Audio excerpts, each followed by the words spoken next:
Welcome to the stream. New week. So last time we worked on this form. I just started everything. Oh.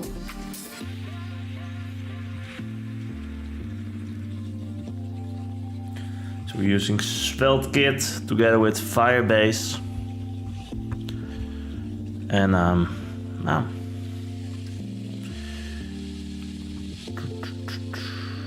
just have to work on it a little bit. We fix the camera a little bit better, so like this. Cool.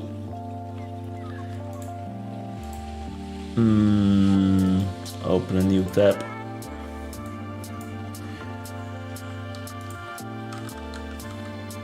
So I had this meeting on Friday, and it was pretty interesting, to be honest. They tried to record a little bit, but I couldn't really get it right, but I do have some images.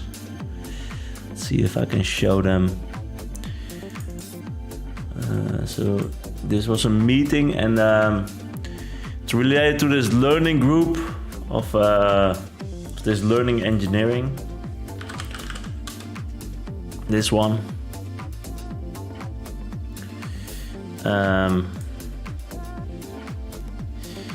Yeah, so we had the meeting, and there were like some quotes. And I think they recorded this as well, so I think they released this as a video pretty soon. But it's called instrumentation. What they do, try to get like so they made the speaker, Steve Ritter, made this upgrade tool. So this is sort of an A/B testing for activities to show what activities you show to your students. So let's say you have version. I probably should use my new tool now. I have this new tablet to write on. It's called Wacom something, and you can write on it with a pen. So let's try that. To explain things. I'm not sure if this is working.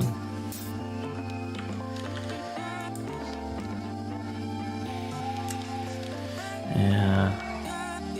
So we have some issues at home. A sick kid and stuff like that. So sorry for the background screams. Yeah, I think you can do it with this whiteboard function.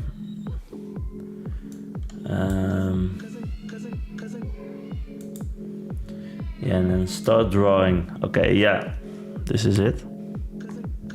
I have to connect with Bluetooth.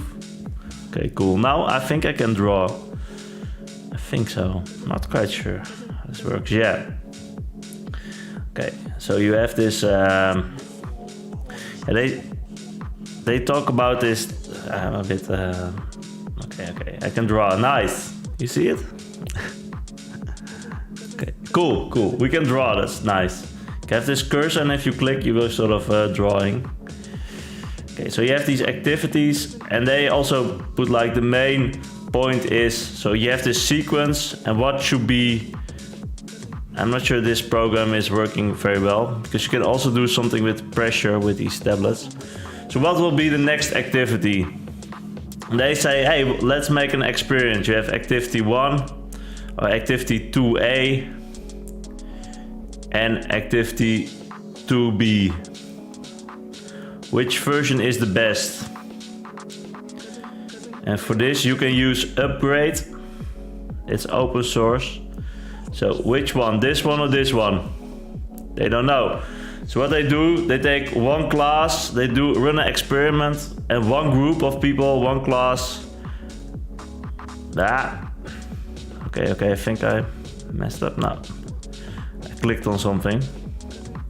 This is class 1. And you have another class, class 2. This is my drawing skills.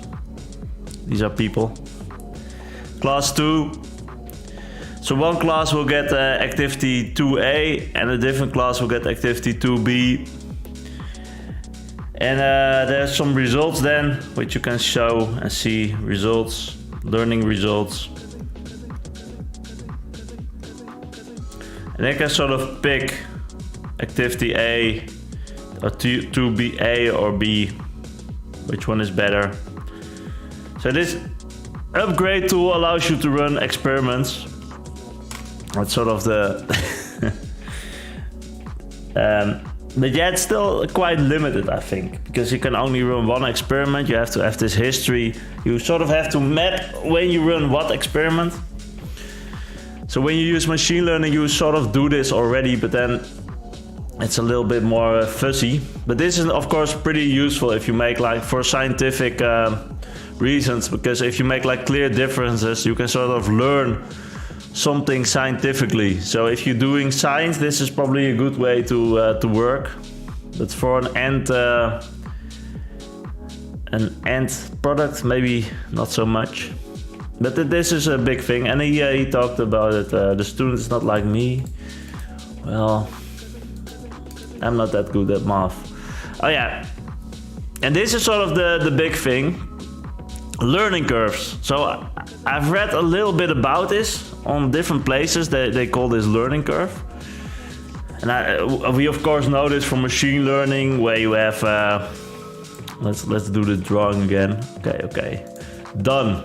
So if you press done, it's in your Adobe, but it's as a factorize. Yeah, let's do a new artboard and let's draw it. It's pretty cool. Vector, start drawing. Okay, here we go again.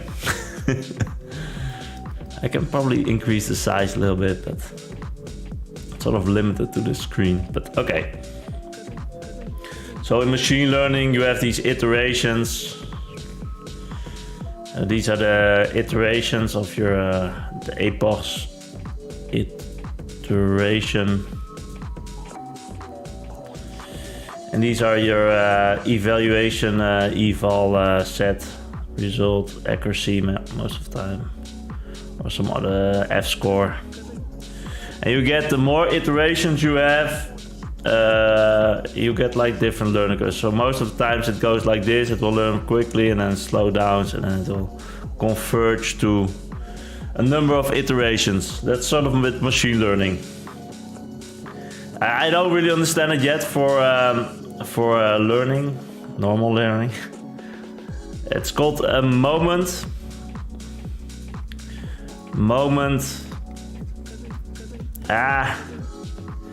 by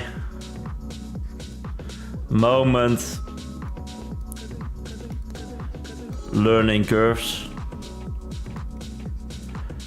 I have to work on this drawing, but okay, we can only work on it if we try. Moment by moment learning curves, and this is the opportunities. That's often what opportunities, and I think this is learning opportunities, learning. And they use this scoring, some score, learning score. It's called P often. And depending on what opportunities you get, so you get like 6 opportunities. Every opportunity will have this calculated score. And you can see sort of the learning that takes place. I'm not sure how they calculate these scores and what they mean with the opportunity. I think it's just one activity, or could be multiple interventions, learning events. And then you get this sort of curve. And that's, you can see across time, how does the learning take place? And they make a case. It would be nice if the learning would be something like this, as fast as possible, and then next. So from learning nothing, low score, to a high score without too many hiccups. I don't love this tool, but well, you sort of get the idea. I can also do some preparation next time, but it's called moment by moment learning curves. There's this paper from Baker. Let's see if I can find it for you guys. Baker moment by moment learning curve. It's pretty difficult to find. I think it's maybe this one. No, yeah, this is sort of the Dutch. There will be a webinar with her, with Inge Molenaar. She also did some experiments with these learning curves, but I think it's this one, 2013. Yeah. So this is the paper that it was introduced, I think, in this paper. But this is sort of the a good paper as well.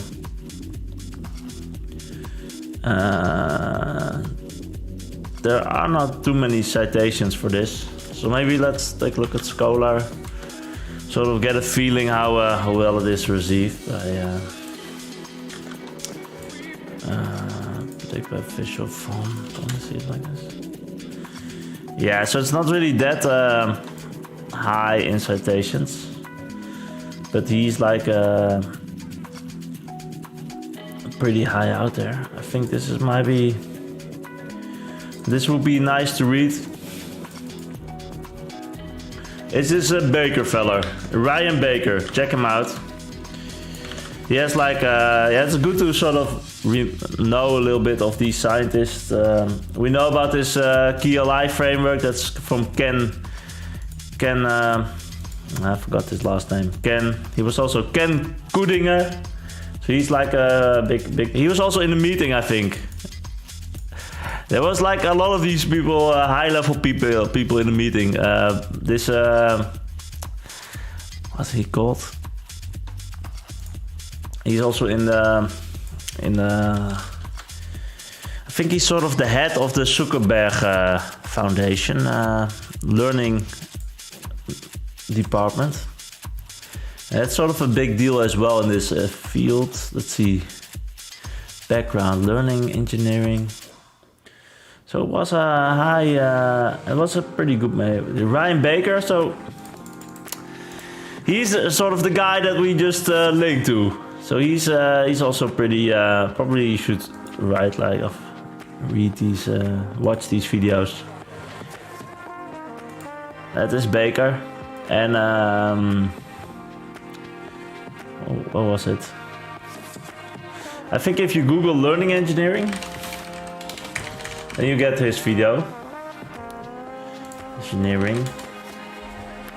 So yeah, it's Monday, so we'll start a bit slow and then we'll do a timer and then we'll work a bit on... Yeah, Bror Saxberg, that's his name. So he also said like a good question about long-term memory and how you can use that in these upgrade things. Yeah, I think I can recommend this video to watch. I think so, yeah. Is it this with the introduction?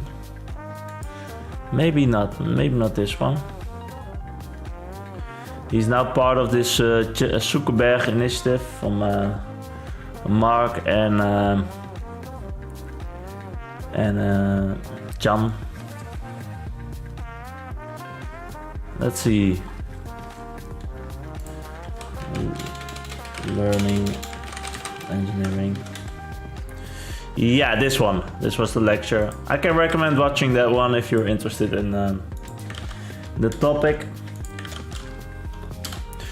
But yeah, so I think this is sort of the slide that captured me the most. It said we have this learning curve and looks like, so it's a bit, but it looks like they're not learning here, and then they learn a lot, and then they learn nothing, and then they learn slowly. So they looked at like one learning goal for this, and this was about sort of adding. I'm not sure what the example was, but let's say this is adding numbers and this is subtracting numbers, and they had this learning goal that did both, and this was sort of the learning curve that they get. And then they had a great idea to split it up a little bit more, try to classify these assignments like adding and subtracting, and then they could get like these two smooth learning curves. And then this learning curve can be explained like if you do one opportunity for adding numbers, that's this one, and then opportunity for subtracting numbers, then you get this one, and you learn nothing, but it's sort of the first activity of these separate learning goals. So if you see graphs like this, it could indicate that your learning goals could be a bit more refined. So this is one way of determining if your learning goal is any good. So this would be useful to see the learning curves for everybody on the platform for each learning goal. And if it's flat, they're not learning anything.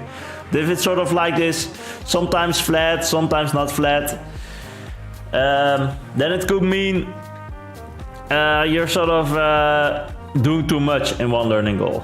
So that was sort of a nice intuition. Yeah, you have these different learning goals with different learning curves with different learners. So you can sort of see the struggle or productivity struggles inside these learning curves. So it would also be nice maybe as a student if you can see your own learning curves. That would be nice. And they take some examples and they had some questions. Yeah, I said I had a question, but they didn't answer it, but because I didn't have time, there were too many questions. And it was only an hour, that's sort of, they didn't wait any longer, they just said, oh, the hour is up, we stop. It was also pretty strange, but said like, oh, you can stick around like for like 30 minutes answering some more questions. It's a nice session, why do we stop? But okay. They probably have things to do.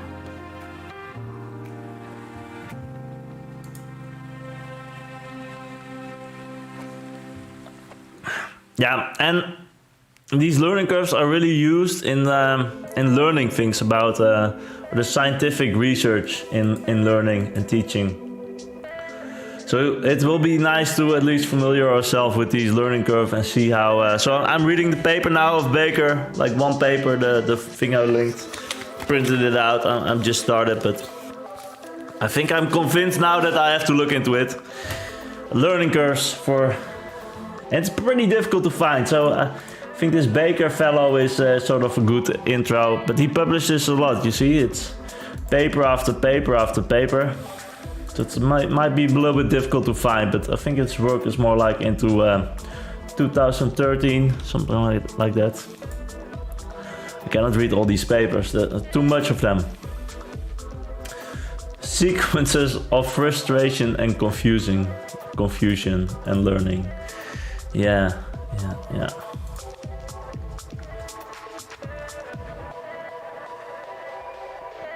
Okay, so that was the thing about the meeting and a new tablet. Yeah, it's nice. I like the tablet. It was only like 80 euros, so I like it. I have a new tool to play with. That's pretty cool. Yeah, and I'm planning of building my own microphone because this one is pretty cheap. It's not great. And there was this video on do-it-yourself perks. Let's link it as well. This one. Without the timestamp. And that's pretty great. He sort of uses these components that they use in high-level microphones. And what does he do? Yeah, he sort of makes his own stand. And then he combines it, everything. It's pretty great. I want to make this. It looks pretty nice. It's and the sound quality is probably much better than the Elgato thing I have here. So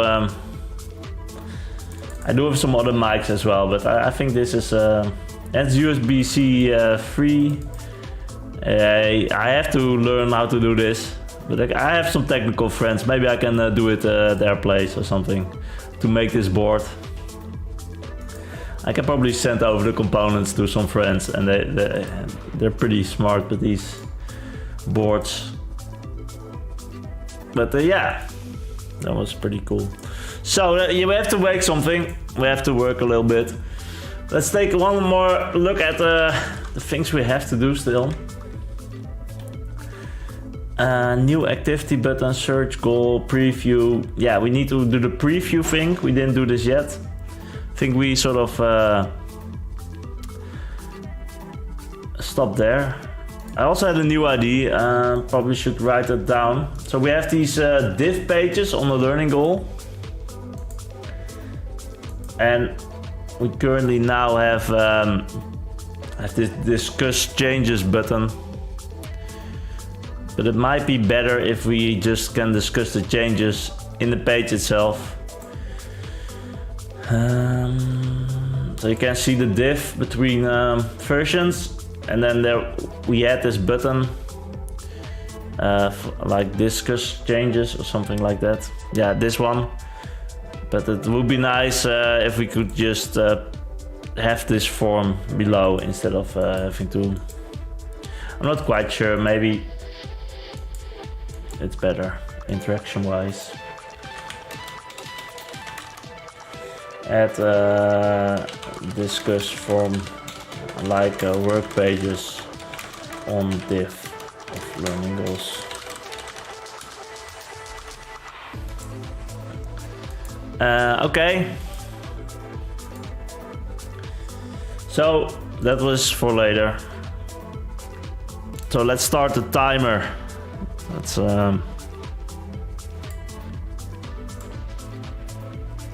try to make something. Can I do like is there maybe a smaller overview? Minimize. It's a bit big, this timer. Maybe it's okay. It's okay. Let's do it. So like this. So first, before you make activity, you have to select the learning goal. And then we are in this concept phase. So this is new as well. We made this concept, and you can still change your learning goal. But if you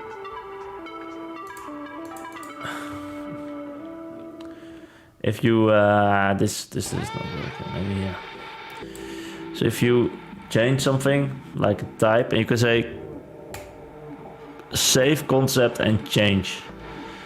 But we also had the idea that if you do something, you add the title and then want to change the learning goal, you should also keep the concept. So if you press like this button, it should also save it. So that's something we thought of Friday to make this concept activity. So you can sort of play around with it. It's similar as YouTube. It's also working with these drafts, and so concept is sort of a draft version. Then you look at it, and then you sort of can create the pull request. So there are a few things we have to make today. I will put this here because it's sort of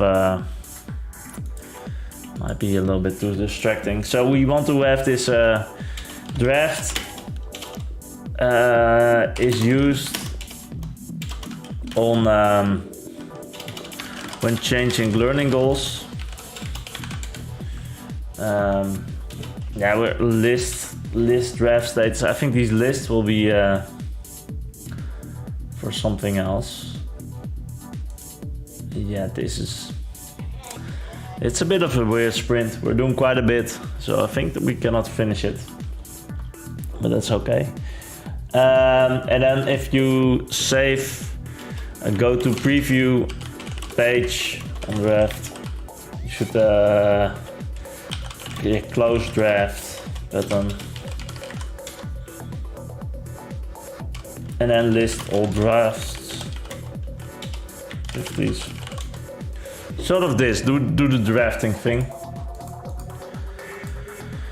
Yeah, we'll read this later. Okay.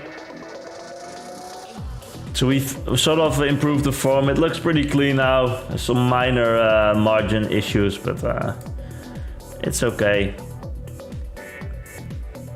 So if I click this button, there will be this draft ID in the URL. In this query thing, it's a draft ID, and then we have this ID value. Can't really. I should have like a zoom thing or something that I can zoom in, like a zoom, and then the screen will zoom in on the cursor, something like that.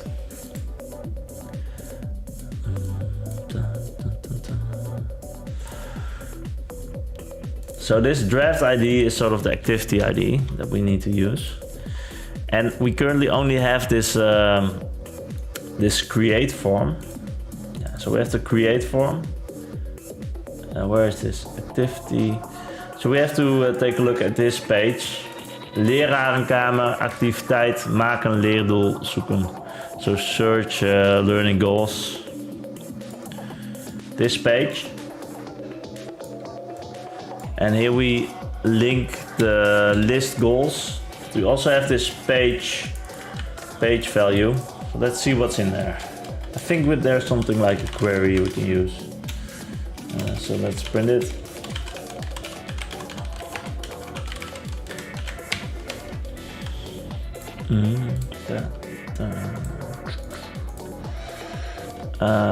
Okay, let's see what we get. Console. It's really Monday, right? Yeah, definitely Monday. Not really into it yet. That's okay. So this is in the page. So we have this query thing, and there's this get function. So I think what we can do is page, and then page query get, page query get, and then the value of this thing, draft ID. So how these queries work in the URL, it's sort of so you have this URL google.com, and then you have some page. So this is sort of the route, and in the route you can do this question mark. You can have this ID is value. You can have multiple with these this thing. So ID2 is value 2. And then this is sort of a query thing. It's a normal way of doing things. In our case, it's draft ID is some ID value. So we should be able to get this this ID now from the URL. And yeah, we get it. It's this fx thing.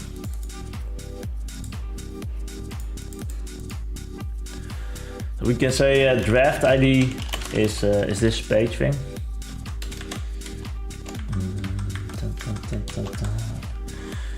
And then here we list the goals. Well,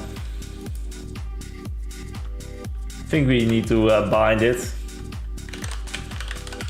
Draft ID. And then in this list goals component, we should export it.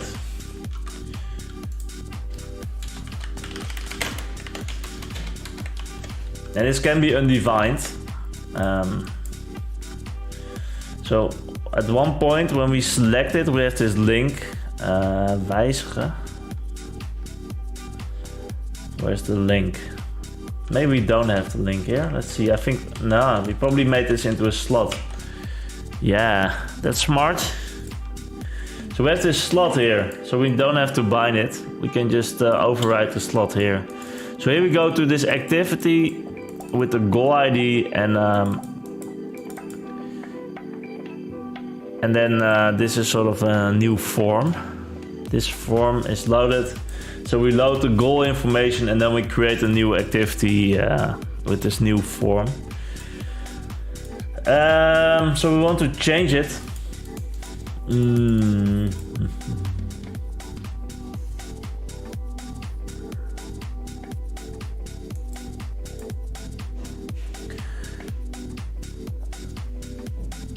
Yeah, so what I want to do is probably this. If draft ID, if it's set, then I want to do something, and else I'll just continue with this one. Say a new link here. So now this button is changed to this text, new link here, because we want to change the link. That's only this href. So instead of creating a new link, I think, it's probably best to do it here. So here we can change the URL to include this activity ID, because it's an activity ID. It's still in a draft status, but it's sort of the activity ID.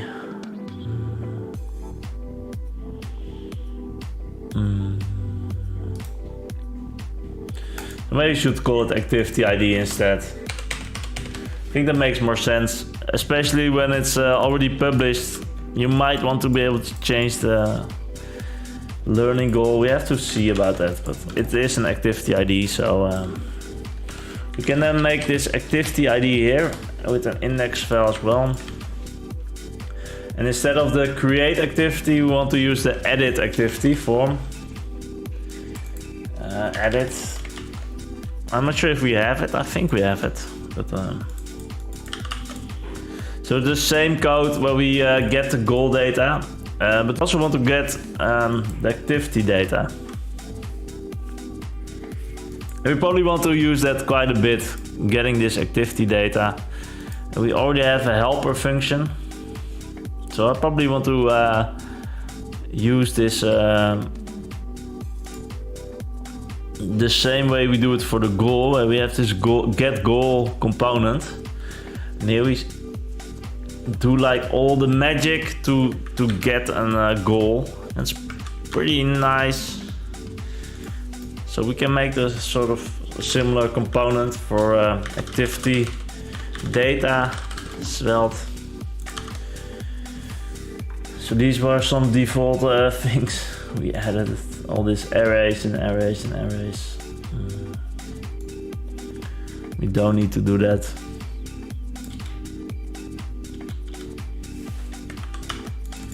So it's just this code activities. Then with the activity ID. And then activity ID is this ref ID, and activity is activity. Then we export activity. Activity ID. Let's do the default, not with the ID, but with this activity ID thing. I think it's better. Maybe we should change that to the whole project to not use this ID value, but specify what ID there is.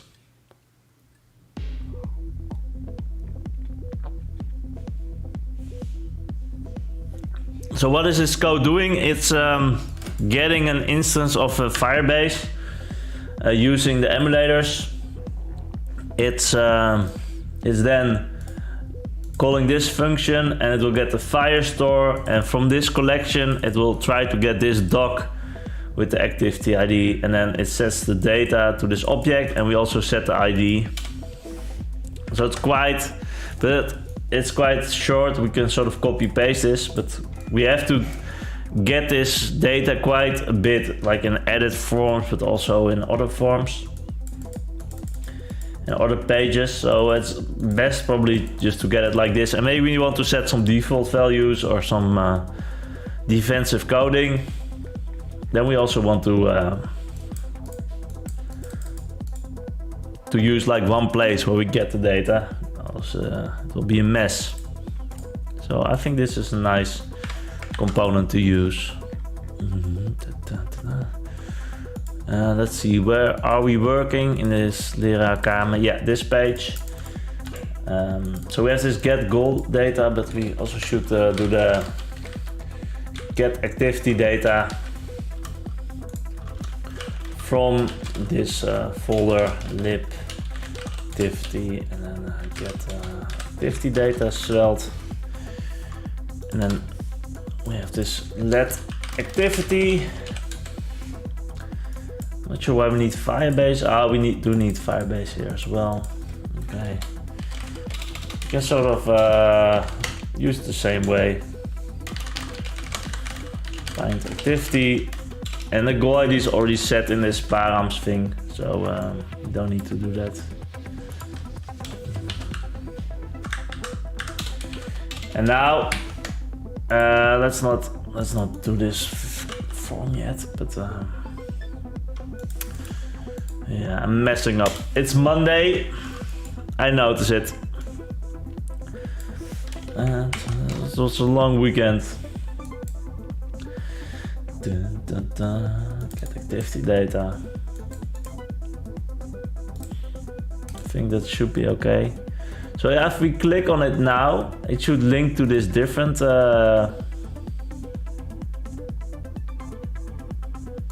did we change the link? Yeah, it should go activity, goal ID, activity ID. Where did it go? Activity, no. Did I save it? Forgot to save it. Ah! Still use the draft ID thing. So in this create activity, we have this button to go back. And we use this draft ID, so let's change that to activity ID. Okay, so if we select it now,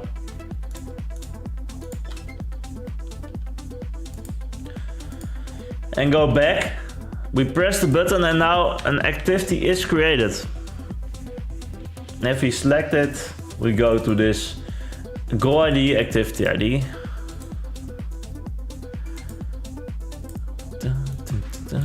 And then we get this URL, and what else do we get? It's still in this draft phase.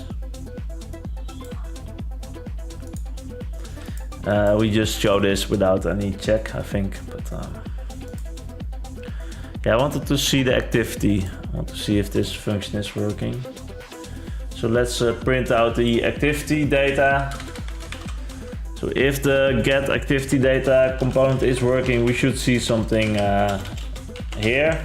And why do we see it? Because we bind this value, this activity value, to this component. And we export it here, and here we set the activity, and if it's changed, we sort of get this, that this component here also changes. So, and this is linked to this, so that if we print it here, we should see like the latest activity data, and we do see it. We see this type of we see some goal ID and a goal title. This is what we store in the activity itself, also to show the form, but also to change it later. Is that still correct? Yeah, okay. And now we should change the goal ID as well to this. Maybe we don't need to change it. And now it's EG, so I think we should change it. Yeah, this goal ID is still the old one, and now we use this new one. So we also have to do something smart with that. And the idea is now that we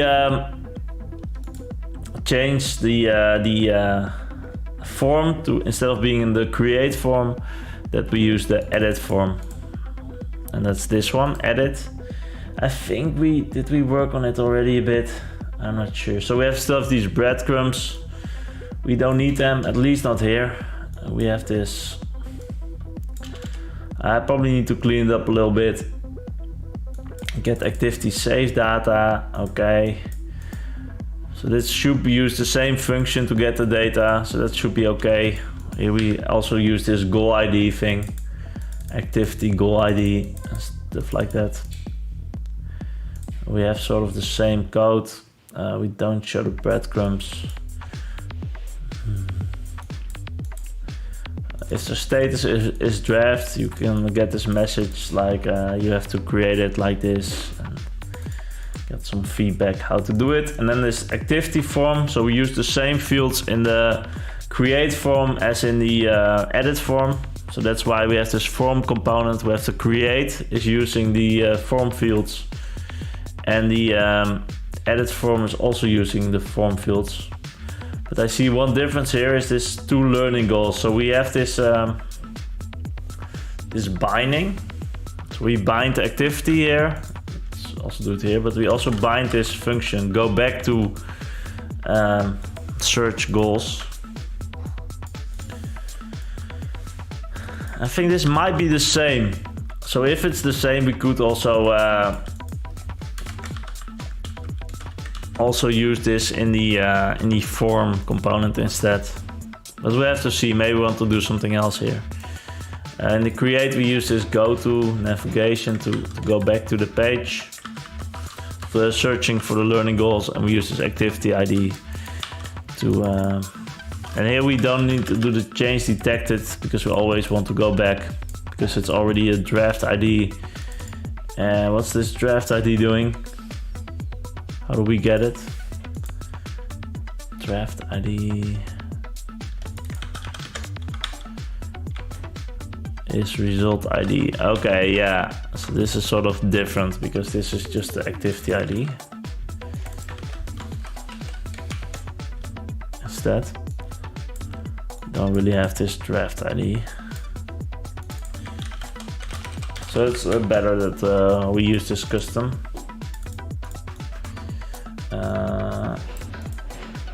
So we do want to change the activity. So we do want to save it as well. Edit.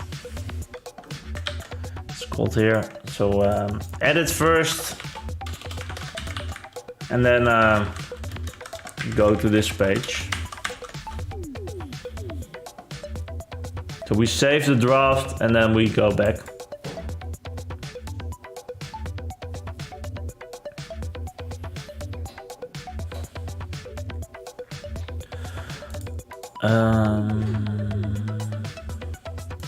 I'm just wondering, what do we do with this goal with the activity? So we have this goal, and yeah, if goal, set this. So this is also something we need to add here. I could do it also in the route, but so if the goal is changing, then we set the goal ID and the goal title. But there should also be a goal here. Yeah, let goal.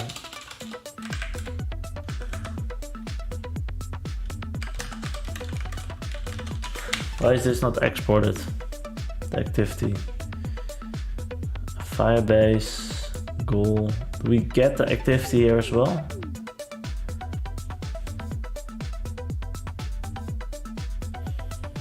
Where's the activity? Oh yeah, here we don't have the activity because we sort of have this new create form, so we don't have an activity yet. And here we do get this activity. These are the default values. So I don't want to do this. We also not on mount, no. Because we already have the activity. But to save it, we need this reference. That's why we use this ref and we export the ref. But it's sort of the old way of doing things. because we have the activity ID and we sort of know the reference. Because this will have an ID and we can save it by using this ref update. But ref is nothing now because we deleted it. So let's ref is, we need to do the Firestore thing. So we should have Firebase here. Export that Firebase. And we also need to get the DB and stuff like that. DB is Firebase, Firestore. Something like that. Was it? Do we have it here as well? Oh yeah, they do use this on mount. Let's use the on mount then to get it. It's fine. Let DB. It's Firebase, Firestore, and then we have a DB, and then we can sort of make a reference, and then we can update the data in a reference.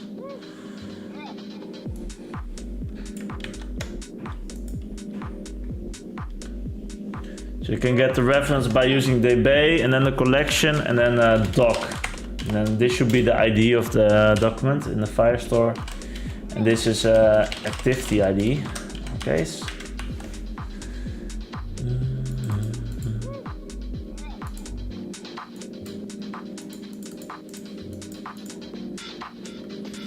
this looks pretty good. This is still good, yeah. See how it works. There are probably some typos, but well, one way to find them out by testing it. One way to find out is running the code and see what errors we get. It's Monday, so we expect some errors today and some typos and some other things.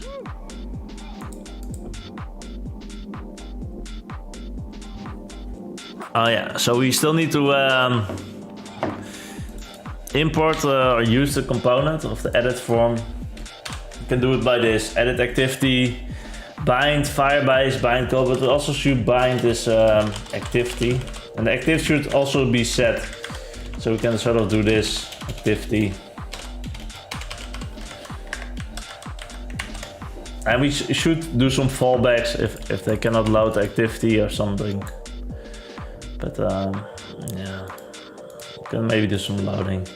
So what we see now is the edit form. It's still saying activiteit maken. And this is fine because it's in this draft state.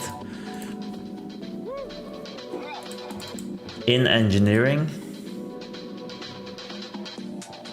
Where's that coming from?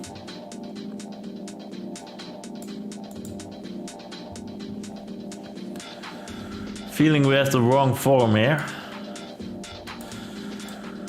In engineering, it is on the right page. This is probably still old code or something in the edit form. Yeah, okay, old code.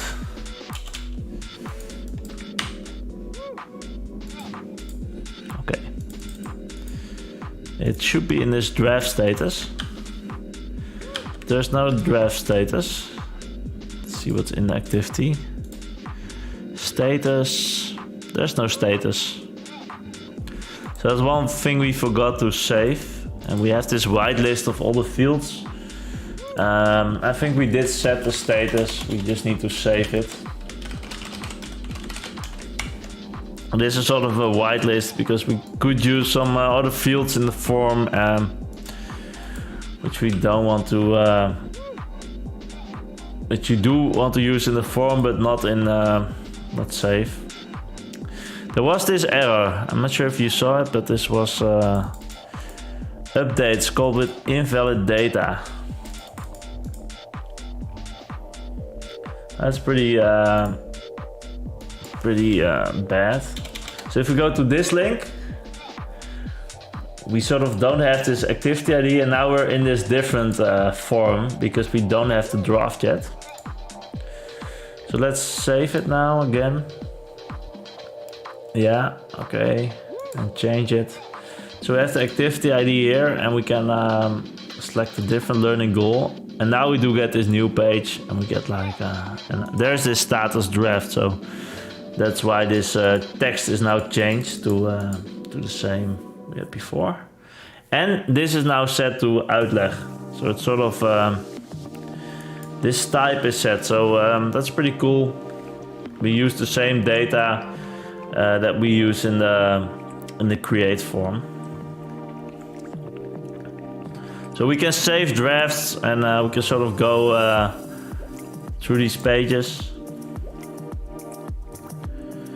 I just don't like this ID because I don't think we might need a goal, but yeah, it will be sort of difficult to link to it.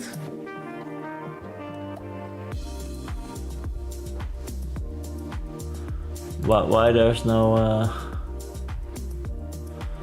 So we do get the activity, but not the goal. Yeah, sometimes these goals don't exist, I think. Yeah, this one does. So that's sort of the an issue with the index. This one doesn't exist. This one does as well. This one doesn't exist. Yeah.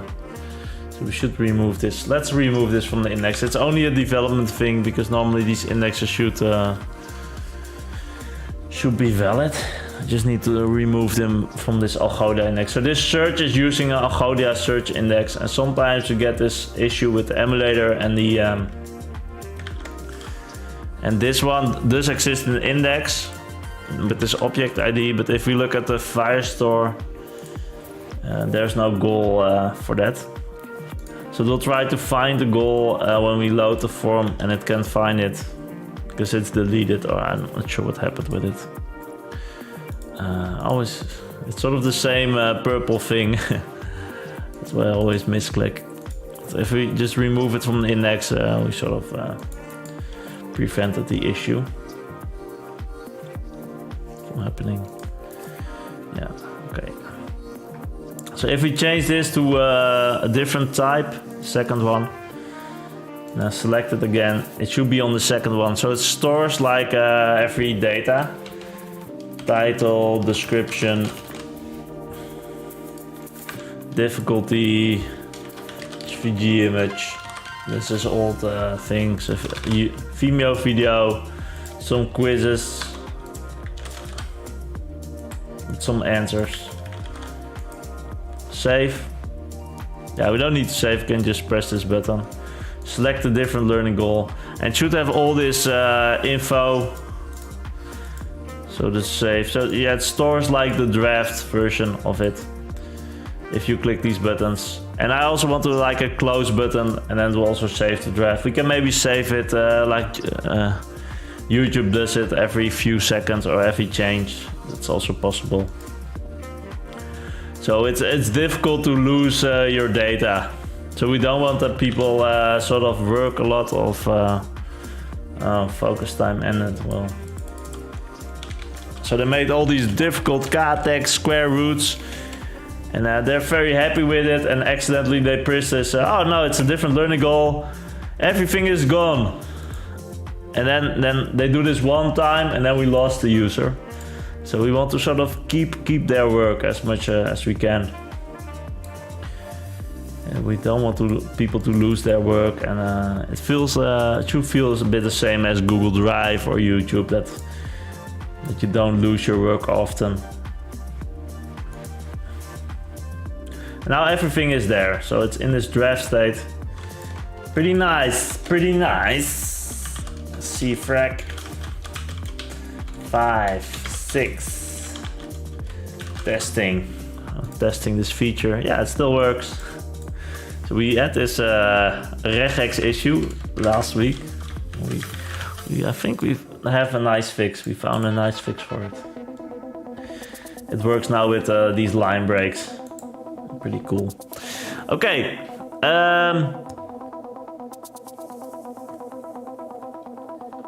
Yeah, let's do the break thing. We have 4 minutes breaks, and I think we fixed some nice thing in 30 minutes. We should, I think, set the timer to a bit lower, like 25 minutes. I think that's sort of the max. But 30 minutes was pretty okay as well. But let's do 25 minutes next. Yeah, let's do a short break, 5 minutes. And then we can sort of relax, chat a bit with all these Viewers. No, we don't have any viewers yet. Also not on YouTube, I think. That's okay. That's okay. We'll just wing it. I can use a break. So yeah, we need to spend one day on creating some content this week. And we probably do it... yeah, we probably should do it, but I think I probably will skip it. Because we make such a big changes. So last Friday we also worked on this new Firestore structure.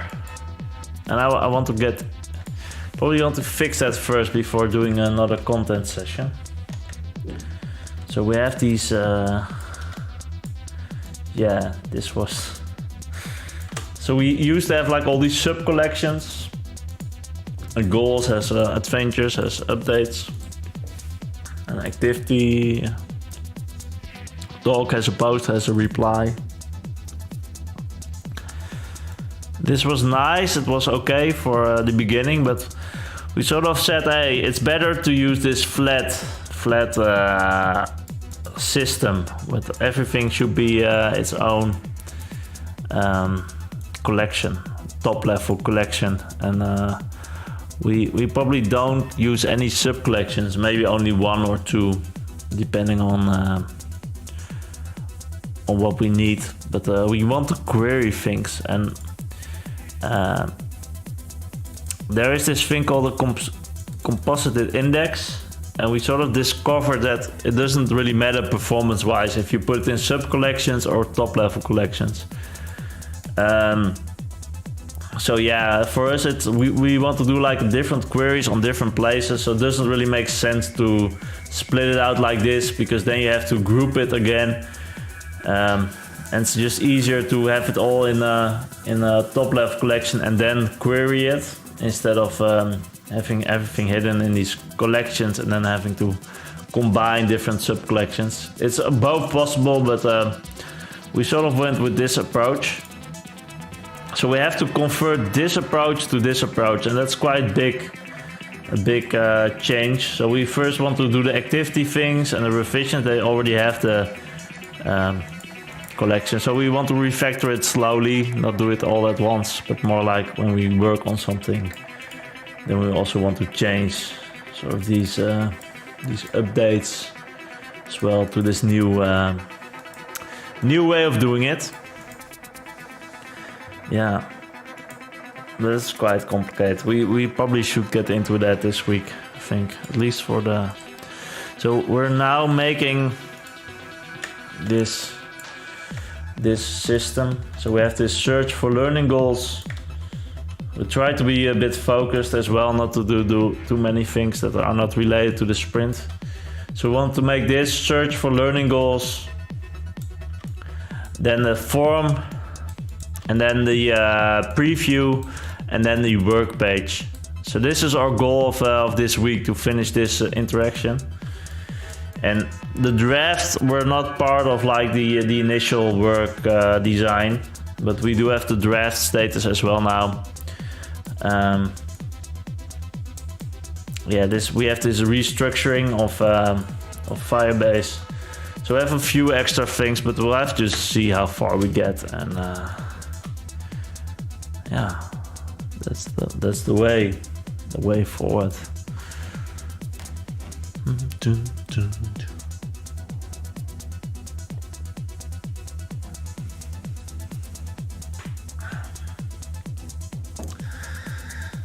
Ah.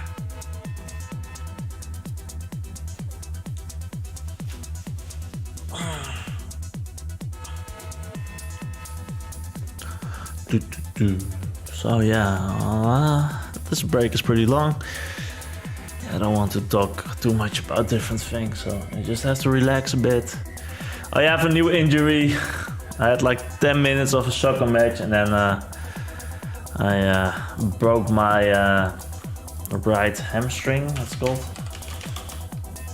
I'm not sure how that muscle is called. This what's it called? Hamstring as well. Okay, hamstring. So I cannot walk too good anymore. That's a thing. So let's do the development. Cool. Yeah, I'm getting old. I'm breaking all these muscles. It's not great. Probably should find a different sport to play. So, what do we want to make in this timer?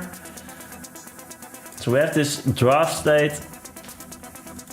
We can go back if you're just in this new open activity. And then you don't get the draft state. You get the draft state, but you get a different form. And this should also work. Let's test it one more time. We'll do this interactive quiz. Change the learning goal. Yeah, it's all there. That's nice. So I'm happy about this. I think this is finished. Yes. So the preview page. Let's do that. Let's do that one. It's a nice. How many minutes? 23-minute task. So we already have some sort of a preview system component. We used it for the adventures. So let's see how that works. If we go to this curriculum,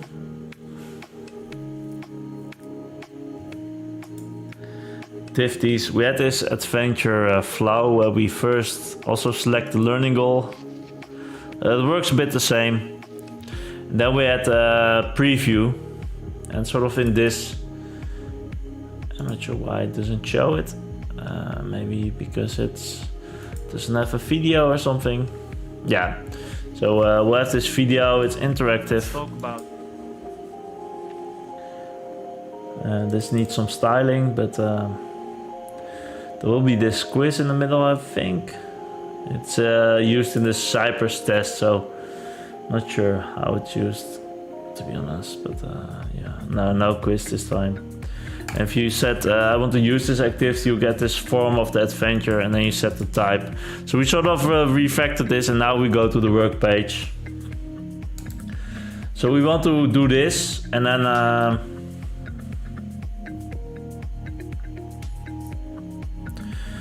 maybe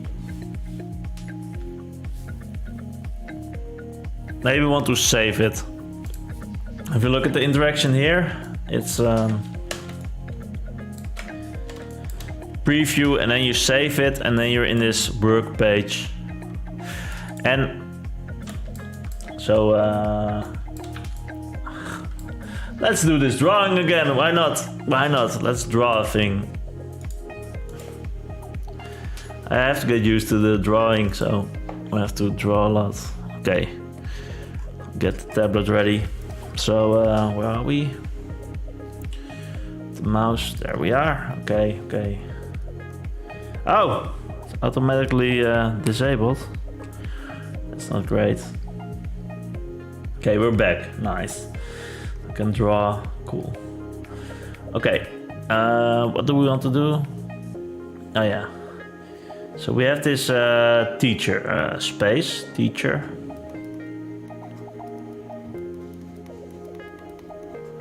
Sorry for my handwriting skills. But we'll improve if we work on it every day. We make these small learning goal steps. But they also have to be deliberate practice. You will not just improve without trying to improve. And this is the teacher space. And in the teacher space there is these activities.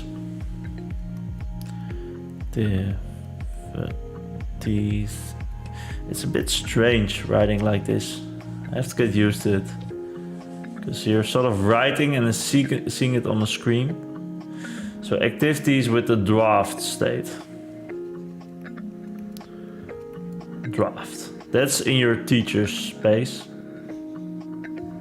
The teacher's lounge. The room of the teacher.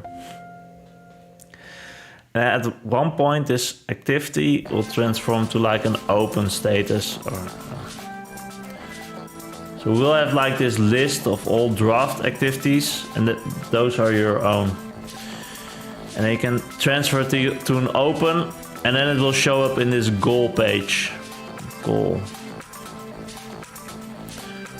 Then it will show up here, and it will have this.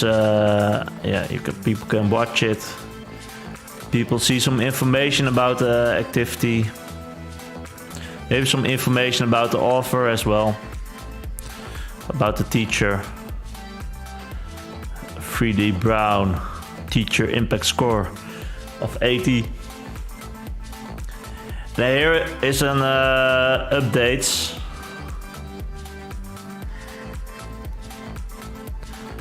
And here people can see all the changes that are made. Sort of like a GitHub pull request. They can comment on it. They have this form. They can write things. Some updates. So then it's open. And then it goes through this goal process. This pull request community.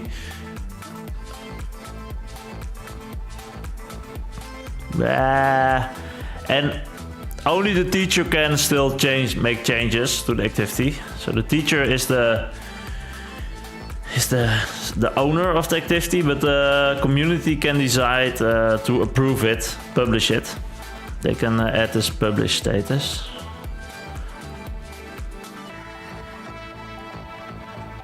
Published.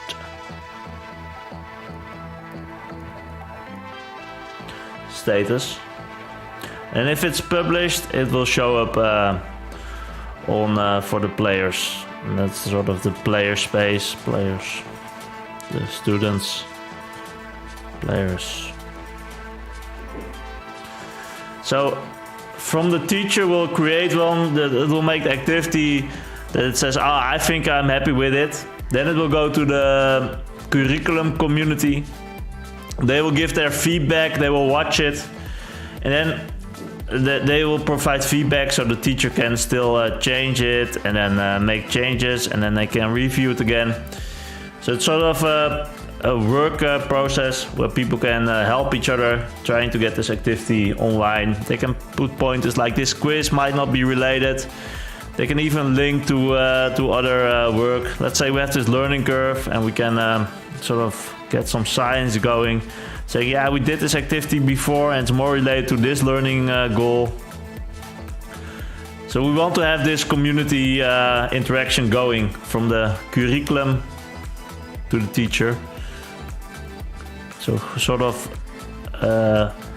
from teachers to science and community.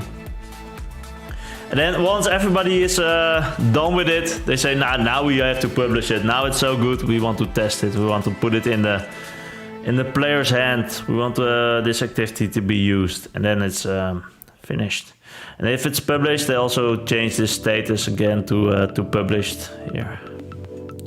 And if the people play it, it will improve the teacher impact score as well.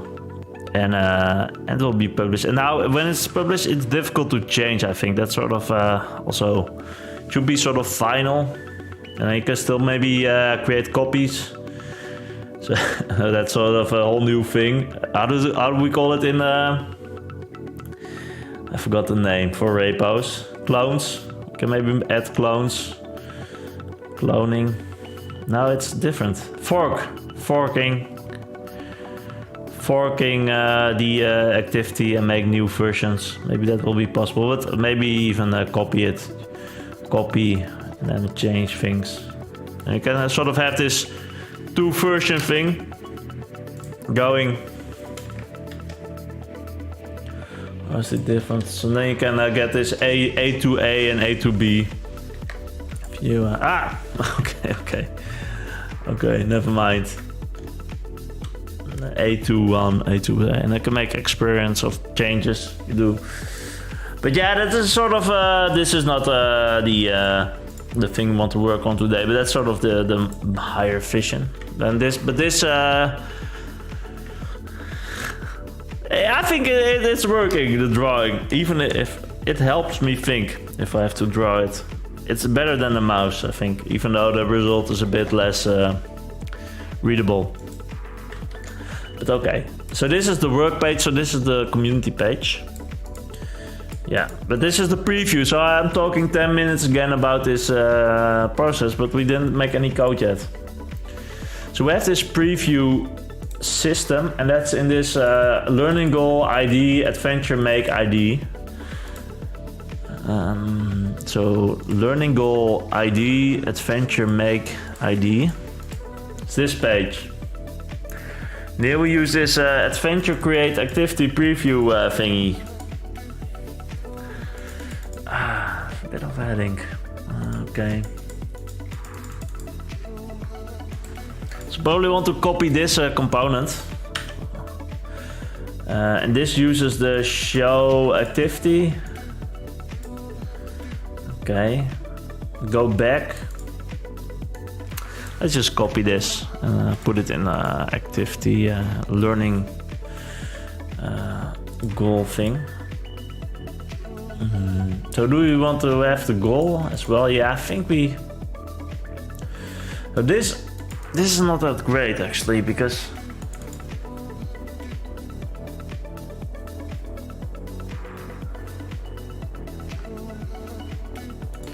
this goal ID shouldn't be needed.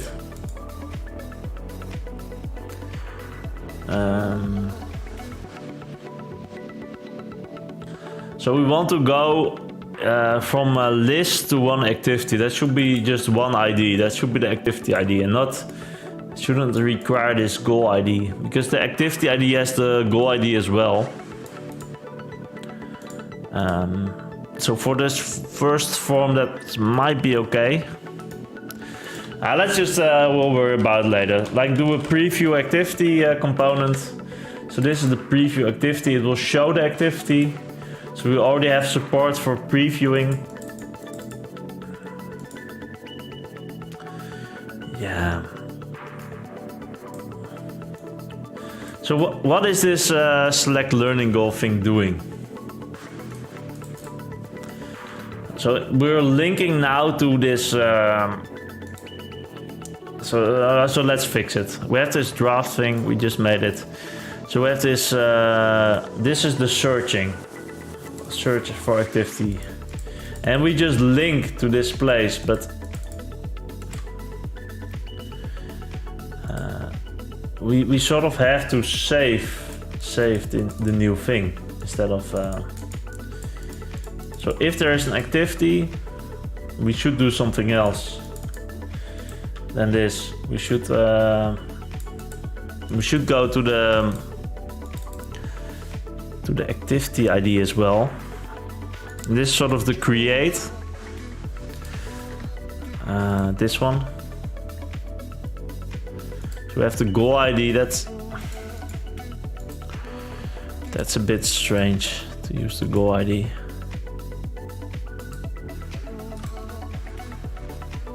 Maybe it's better like this. Create. Activity create, and then the goal ID in this create. So we have then activity, create, and then there's a goal ID.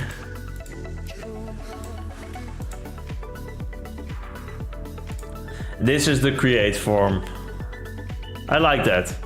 So the link will be then activity, create, that's maken, and then the goal ID. Should keep it Dutch. And then the edit is just the activity ID. But we do need to save it first.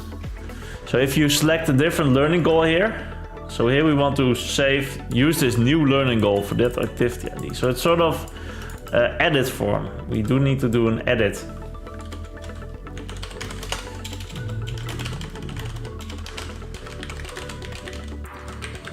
So import Goten. Okay. So this is a function, and here we want to do change goal of activity.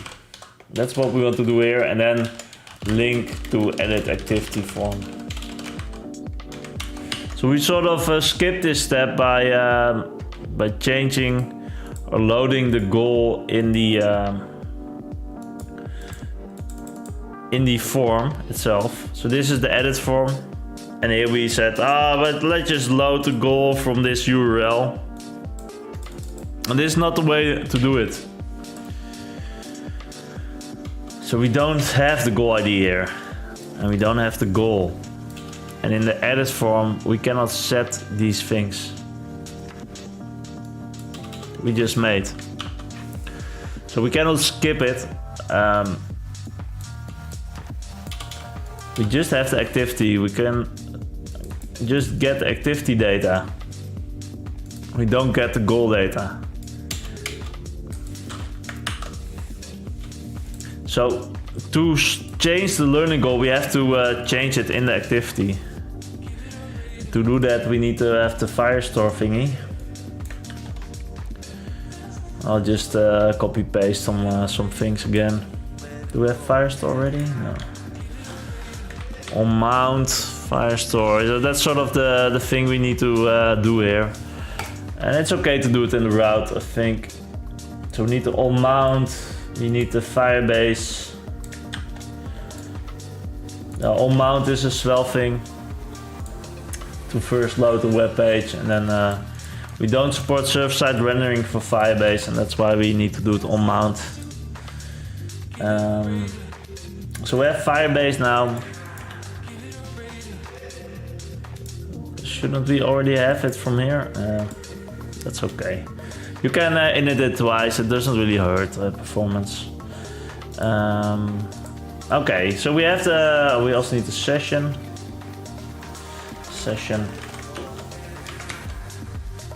Okay, so we have Firebase now.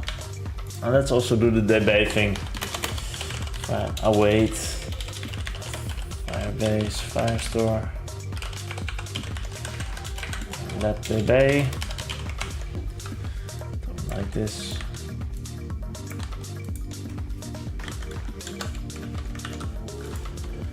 Fix the spaces a little bit. Okay. So we have DB, that's Firestore. And then in this edit learning goal, we have the activity ID. It's from this param. No, it's from the query. So it's not always set, so only if it's set we have to do this. You can then check it if activity ID, else we will not do anything. Sort of an extra check for this one. And so we have the activity ID and we know what we want to change, what we want to update. We want to update some data, and that's this goal ID and the goal title. That's the data we want to update. And we do have the goal, I think. No, we don't have the goal. So where do we get the goal? We get it from this goal ID here. This is the goal ID of the list goals. So yeah, so it's this slot. And the goal ID is this object ID. So it's coming from this Algolia search. It has this object ID, and we have this goal ID from the slot. We sort of bind it as a property. It's we went all in with the slots last week. So that's how we get the goal ID. So we only have it. We then have to sort of paste it here in the. And we also need the title. And do we have the title? I think we have the title from the hits as well. We can then also get the title, I think. We should be able to get it without searching for it again. Then we sort of set these fields in the data. We have to figure out how to get these from the search index. But they're also displayed, so we should just be able to set them like this. Now maybe it's better just to get them from Firestore, because then you have like the latest title. The index could be outdated, but in reality it will be updated quite quickly if you change the title, so it doesn't matter too much. Okay, and then we want to store it. So let's ref is db collection. We want to store it in the activities with this activity ID, and that's part of this activity ID params thing. We already checked for it, so it should have it. Activity ID. That's the document we want to update. What we can do is set ref update data. That's it. And then we update this.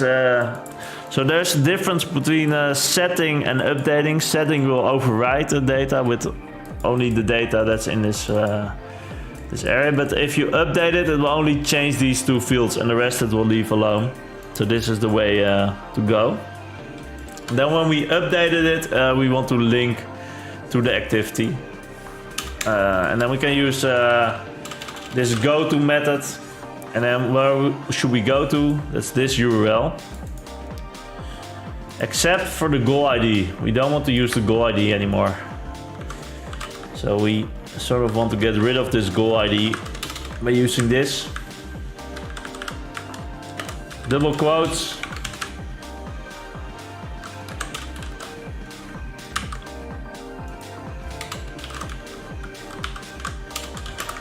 So we get the collection, we get the reference to this document in the collection, and then we update the document, and then we move to this new URL.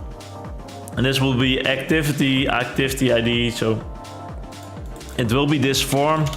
There will be no longer a goal. You shouldn't check for it anymore. So then we'll get this edit activity, and this is better because we now are not dependent on this goal anymore. So we just have one ID, it's just cleaner. It will be needed as well to link to these lists. But it should still work the same way without... so let's test it out. New. So let's create a new activity first.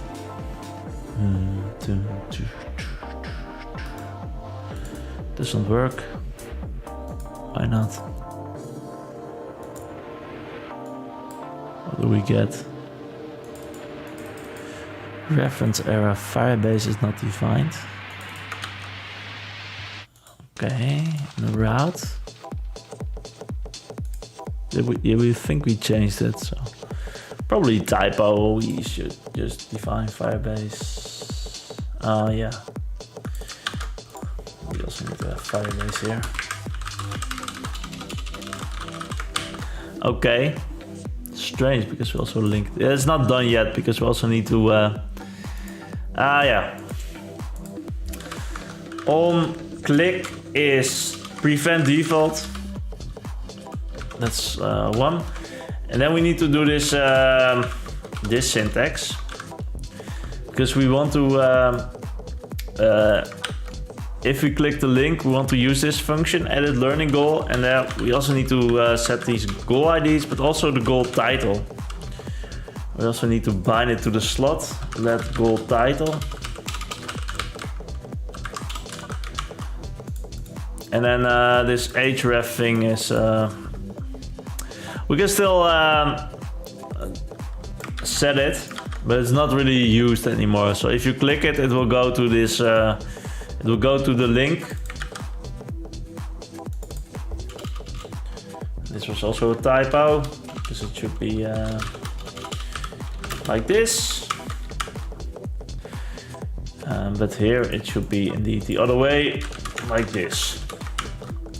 So you can still copy the link and go there, but you have to set it first, update the goal, and then sort of do it like that. Okay.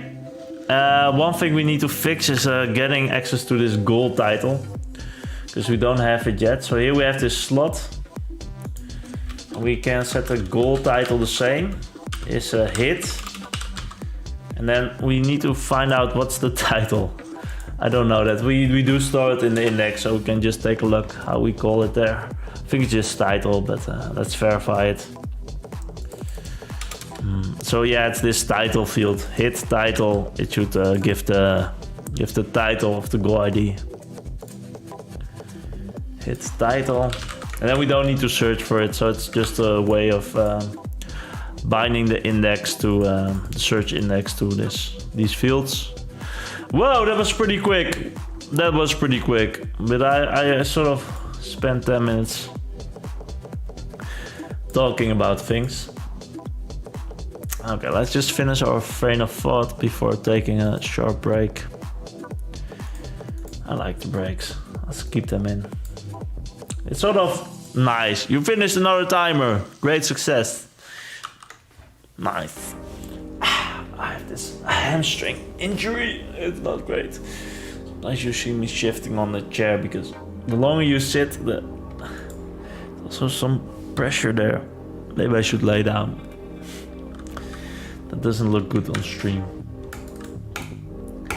Yeah. I think it works. In theory. Let's test it out. What do we get? Refresh. Do we get a form? Still some issues? No. What's going on? Make activity. Select. Why do we have this ID? That's a typo. It should be slash. Maken. ID. Slash. We forgot the slash. Do it again. Okay, now we get the form. Change it. Now we have a draft. ID, activity. Yes. And go there. Okay. So I'm not sure if it worked. Let's test it again. I can do this. Exponential growth. So let's change it to this one. Growth factor. Yeah. So it is changing the learning goal. But it's changing it based on this new update functionality. That's pretty nice. Yeah, let's take a short break. Let's reset the break timer because 5 minutes is needed. Reset it. Let's do it. So, yeah, we lost the match. Was not great. The soccer match. Oh, it's freezing coffee. So let's talk a bit about this tablet. And let's demo it. So I have this Wacom Intuos Pro Small. It's a small version. It was 80 euros on the Amazon thingy. And it's pretty great. So it comes with this free trial of 90 days with this Paint program. And how it works is you can sort of touch it slightly, then push it. So it's sort of a real brush where you can just touch it slightly and then do it like this. So I'm watching some painting videos because I'm like, now I'm a painter, right? I have this brush. Yeah, it's pretty interesting space. So you can do this black and then white, and then you can sort of paint. So what do we paint? To paint like oh, what's this? Oh, that's not the way. Yeah, I have this undo thing set. I think it might change it. So there's this undo, and you can set it to these buttons. So you have these buttons on the pen, and if you click it, you can sort of undo. That's nice. Also change the stroke. There's a lot of strokes, but I think you just need to use the normal one, this one. And then you can increase the size of your brush. I like big sizes, like this. And you can draw. Can we draw? Let's see. What's going on? Okay, now we can draw like some. It's really fine and big. That's pretty nice, right? You can sort of make some art like an 8. And it's all about shapes. That's the big thing about art. You need to make shapes instead of lines. That's what I learned watching a video. And you have to start with 2 colors. Make something nice with 2 colors. And then I have to. Probably want to shift color now with the button, and then undo in a different button. But undo is not that needed, so you can sort of make your own art. It's pretty relaxing. I'm not sure what it is, but it's a shape. So yeah, this is I'm a painter now. That's sort of the big thing, you know. There's all these painting streams as well, like people that really can do this. But I'm trying to train my eye and look at shapes instead of lines. That's sort of the big deal in painting. There's a lot of brushes, but you only need to learn 1 brush, I think, and you can play with this opacity. So I'm not sure what this is. There's some shapes, some black, some white. Nice. You can sort of make some shapes. Small details.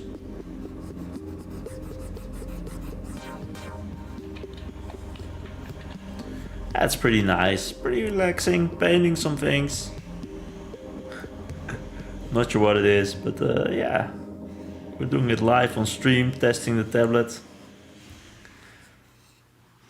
It's sort of like a mess, right? That's. I like that you have this pressure thing, that you can sort of make these small details without pressing really hard, and then sort of go higher and just 1 brush. That's pretty nice, yeah. Like some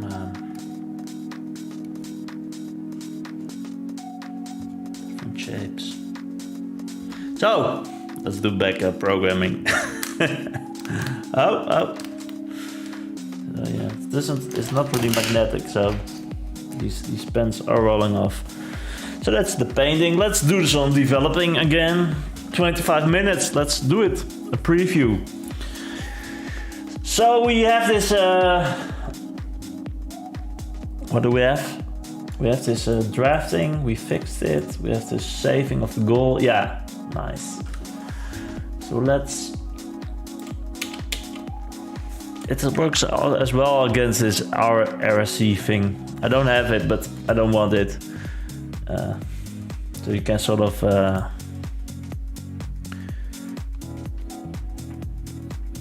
Mix it up, painting a bit and then playing some games.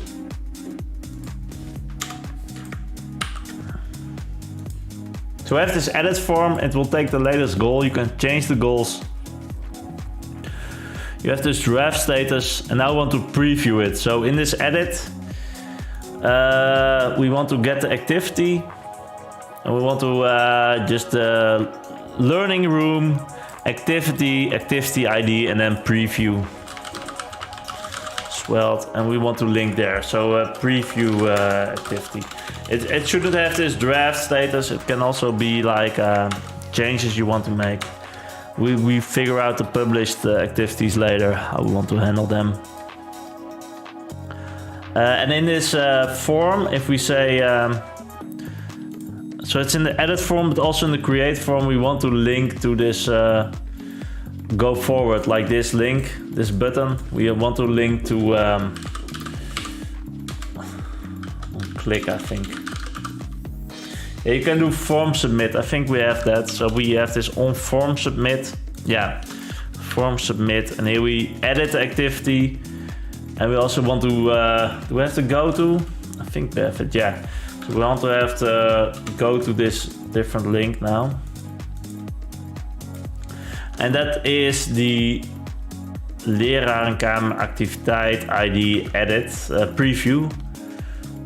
That's the link. For the edit, it's easy because we have the activity ID already. It's this activity ID. Plus preview. Want to go there.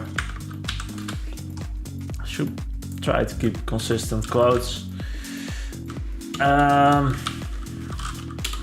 So when you press the button, it will first save the activity and then it will go to this preview page.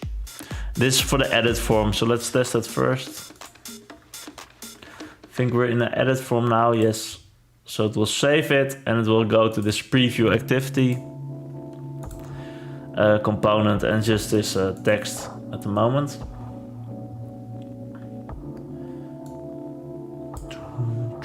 Let's get a little bit of different vibe of music going. Maybe indie.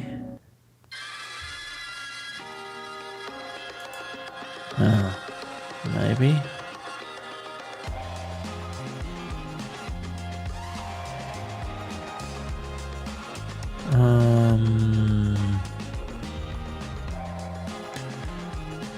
Let's do this one instead. Some guitar tunes. So yeah, we press this button and we go to the preview. But we also want to do it for the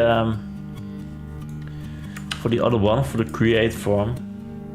So we want to sort of have this feeling of the same interaction. And here we submit it as well. And we can go to, and we have this draft ID here. So sort of, we can use that to go there. So in the create form, if you go to the learning room, open activities, create activity, select the learning goal. Yeah. Now we should also go to the preview thing, and it just creates the activity first before you preview it. And there should be a back button to go back to the edit form. So that's the interaction. Nice. I do like how fast it is as well. Preview it. Okay, so now we want to get the preview thing going. And this is the preview thing we need. This is probably not the way of doing it, but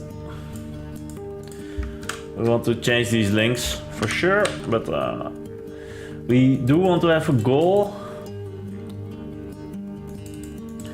I don't think so. We already have the goal ID in the activity. We do want to need Firebase. Yeah, we don't need the main tabs. So we don't need the tabs are like these goal tabs. So in the curriculum, we have these learning goals, and for each learning goal we use these tabs and these breadcrumbs.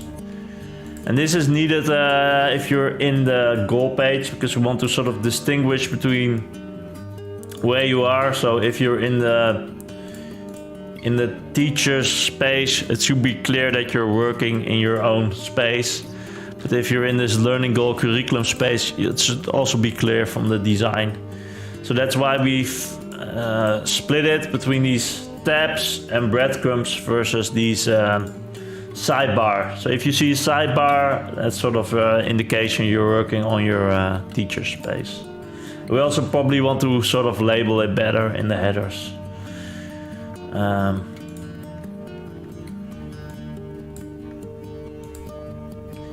Gonna save it. We get to this preview action.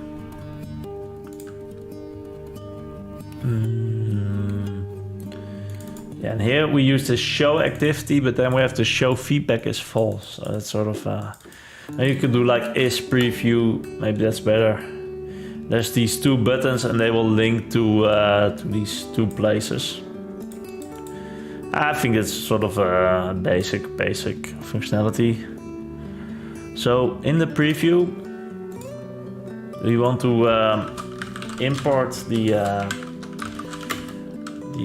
preview component from lib activity and then preview, and I want to show it preview. Well, I have to bind Firebase, and we have to bind this activity. Don't have it yet, so Firebase that activity, but we have this get activity component that we just made. Get activity data from lib activity get activity data. So if we do that as well, bind Firebase, bind activity. Now we should have the activity. So we can sort of wait for it. If there is an activity, then we show it. Then else we can get this loading text that we sometimes use. It will do the amount here as well, so it should work, I think. Let's see, what do we get? So we get the loading, maybe some errors. Yeah, we do get this failed to load, responded with 404. Internal server error, okay. So we don't get it. Let's print activity.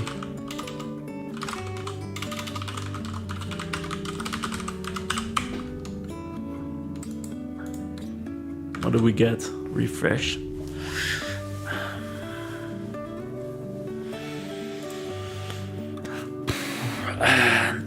Idea URL must be passed. Get Vimeo. Okay, we get it now, but there's no Vimeo video, and that's probably okay because we have this Vimeo. What do we use it? Vimeo URL. So yeah,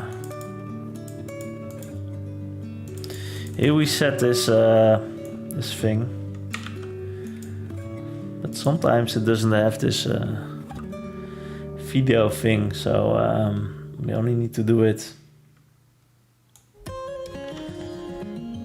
Let's just do like this in a function instead. Function initialize video player, something like that.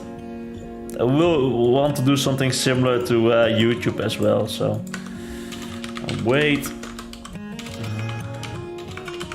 Okay, we only want to do it if this Vimeo ID is set. And also we do want to display the rest of the... So this is sort of defensive programming. So we don't know if there is a video in every activity, and we also want to support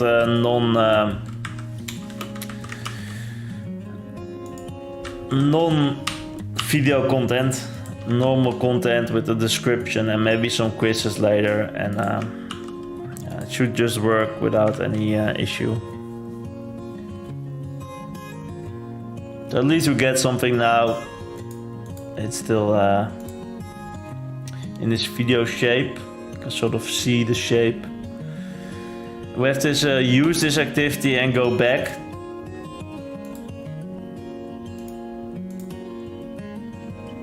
Now should we call it? Maybe we thought about it before. Terug, back.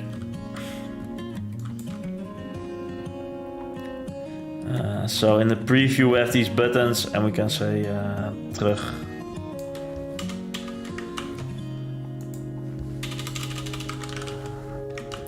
Activity edit. And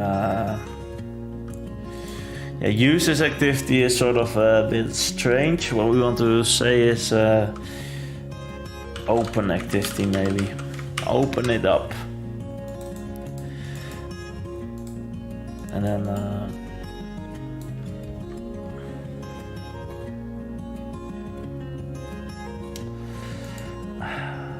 1 sec, I need to ban this user again. Hide this user. Okay. Report unwanted spam. And I just need to remove them as well. Remove. Yeah, there's some spam thing going on. Don't follow the links and stuff like that. We get more spam on YouTube than on... is it deleted now? Yeah, but still on the chat box. There will be this person, but yeah, okay. There's so many spammers. More spammers than viewers. Get back activity, edit and open activity.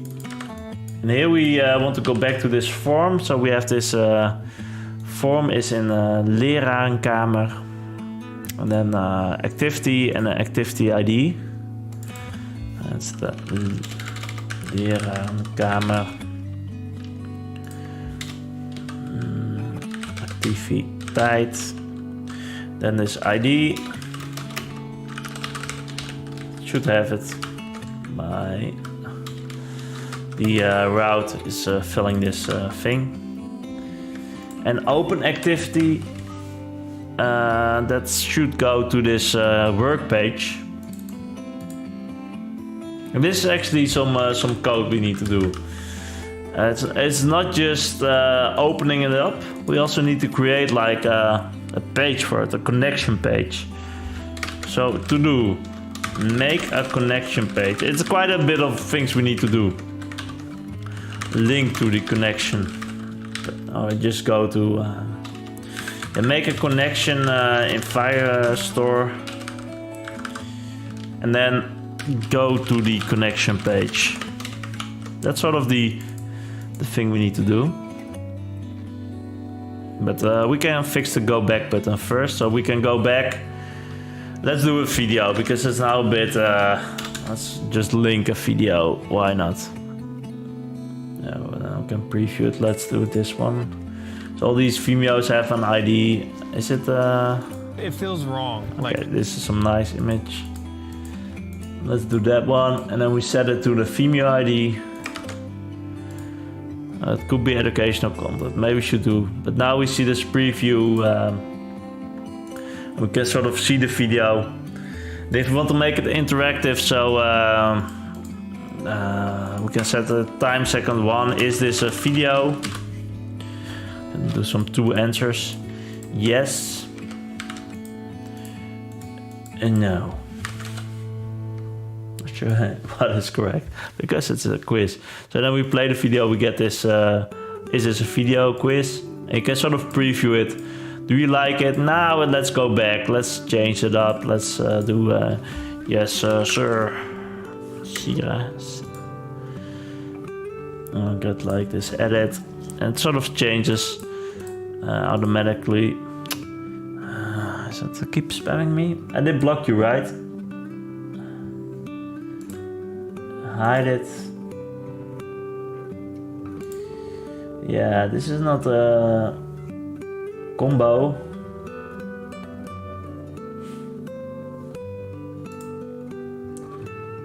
What are you doing, Streamlabs?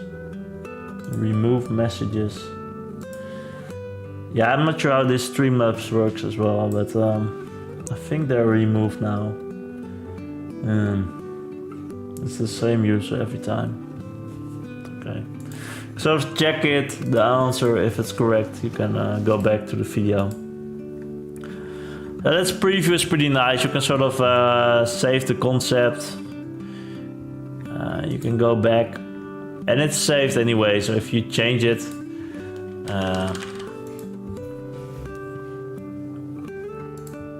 and then go to a different page, it's still saved. So it's if you go back here, it should be saved. Yeah, every time you press this button, it will save it. So this is more like deze activiteit gebruiken. Use this activity.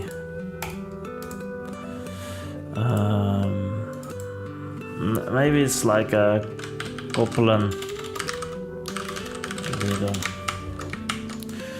This is what really happens. You connect it with the learning goal. And this is sort of the publish way. We can maybe do a dialogue as well, but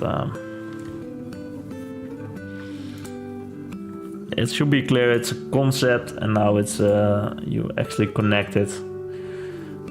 And I like that you have to preview it first. You can sort of test it yourself. Like a feeling of the activity. Then you can add it to the learning goal. I do like that interaction. It works. So we just need to fix this button. So what will happen when you press this button is there are two things that will happen. It will be this line from the teacher lounge to the community. So we open it up, we connect it.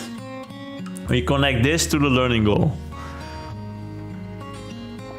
So it's a pretty important step because then you get this community feedback. And this is the page for it. It's sort of this page with the updates, with the teacher info. I like the teacher info here. Let's add it here as well. Teacher info.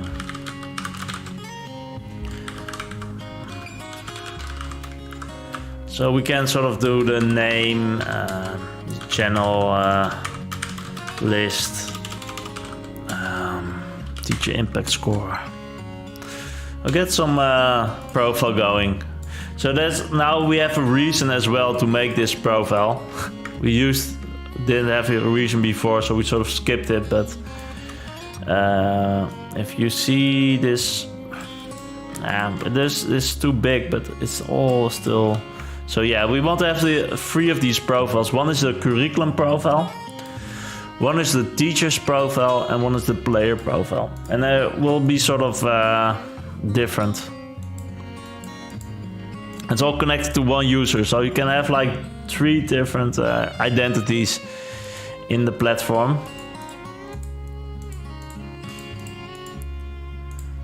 So that's the way it should work. And now we have sort of in this page we have a reason to have a profile because we can show some information. Name or channel list, linking to all the videos. So if you have a high teacher score, you sort of know, hey, this teacher is not new. You can sort of trust him a bit better with connecting it to the learning goal. If it's like a new teacher, you probably want to do some steps and some checklist. If this activity is good, that he probably want to be a little bit more critical in your preview and your approval. Okay. Yeah, let's do a timer. Let's do a break, and then we'll. Let's do a short break instead. And then after the break, we'll work on this page because we have to make this connection, and we don't have it yet. It's sort of hidden now between these goals and then adventures. That was the connection we used before. This adventures step, but now we want to have like a different connection item with all these fields, with a type, a connection goal ID, an activity ID, an activity teacher UID, title, description. So everything we need to have to render this page should be in this connection thing. So this page should be rendered completely. At least this part. So also the activity title, a link to the preview maybe.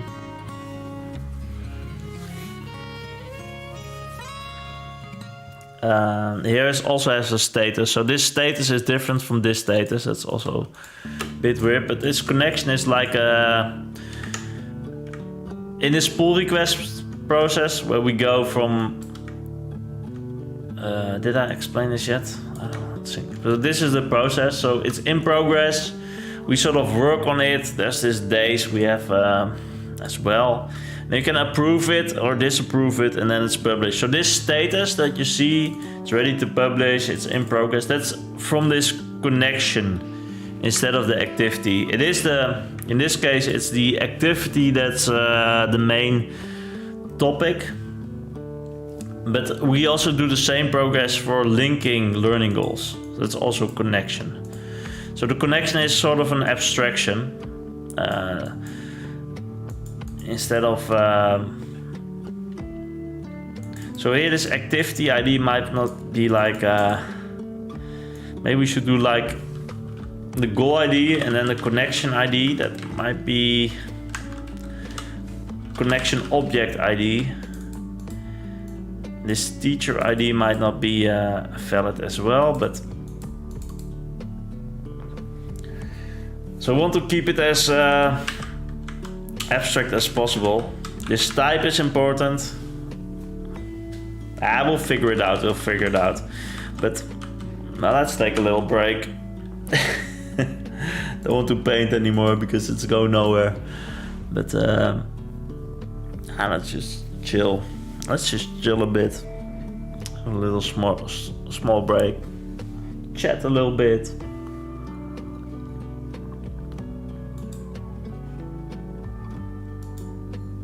Oh yeah, there was this Twitch stream with Rich Harris, and he's I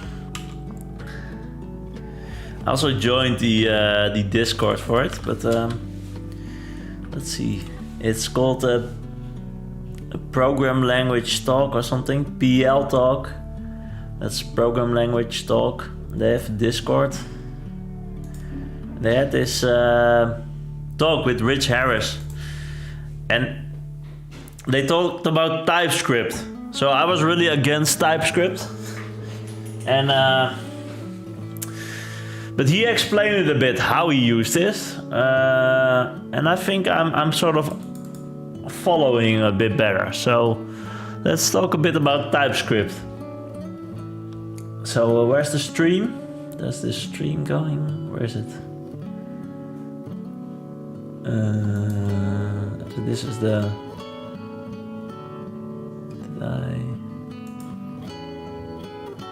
Strange that I linked to something that doesn't exist. Where's the stream? Okay, Techblog, Twitch. Announcement, there should be an announcement for it. Yeah, so this was the announcement, and this is tune in. Where is it? This one, Twitch, yeah. I'll just link it as well because it was quite interesting. It's this one, it's still online. Let's see, especially on Twitch. Also do it here. I'll just duplicate the comment. So what did they talk about? Okay, yeah, we'll start soon. They talked about this TypeScript and how Rich uses it. He talked a bit about this Corona dashboard they made on the. But where did he had some examples. Yeah, I think he goes into the code now. A little bit. So he uses TypeScript, but only in comments. I think this there was some code. Yeah, what was it? So yeah, this is sort of an example. He uses this imports types data. Now this is sort of some object you can define in. He uses this comments annotations, like this type is this. And then you get like all the benefits. You get the autocomplete. You get like most of the benefits of TypeScript. I'm not sure why they show code in the thumbnails because I don't see any code. But I think he talked a little bit and then he showed some more. Let's see. Oh yeah, this was pretty great. So he went through this cycle. In the beginning he was very happy and enthusiastic, and then he sort of went to this period, and then he uses it now. The Gartner hype cycle. So is he showing some code? No, I don't think he shows any more code, but I think that was sort of it. Maybe there's some code here. Yeah, so this is sort of the code. Oh, this. So a little bit of TypeScript code where you can export this type, and this is in data types. Then you can use it in the annotations to set this TypeScript. So that I sort of agree with this. We could do this maybe. I don't think it's needed that much, but this is way better than normal TypeScript. So how normal TypeScript works is that you sort of define it in the code itself. Yeah, like this. Result is result. And this sort of is not that nice, I think, because the code will be much longer. It will be much more complicated to write. But if you do it in the annotations, it's sort of optional. And that's better. So I don't like this private name. It feels a bit too much as Java to me. But help doing it the Rich Harris way, and that's often the best way of doing things in JavaScript world, is doing it with still exporting these types and then using them in comments as annotations in comments to get like all the benefits, and then you get the autocomplete, and you can sort of use this TypeScript build step to sort of detect any issues on compile time. So yeah, okay, that was nice. Nice things are happening. Okay, and we have to do some work as well. I don't have a phone. Oh, let's start the timer. Let's do it. Go to preview page. We have it. And then create a connection object and show it in a learning goal. So this is, I think, two-step process. So let's think about it. We need to create a connection.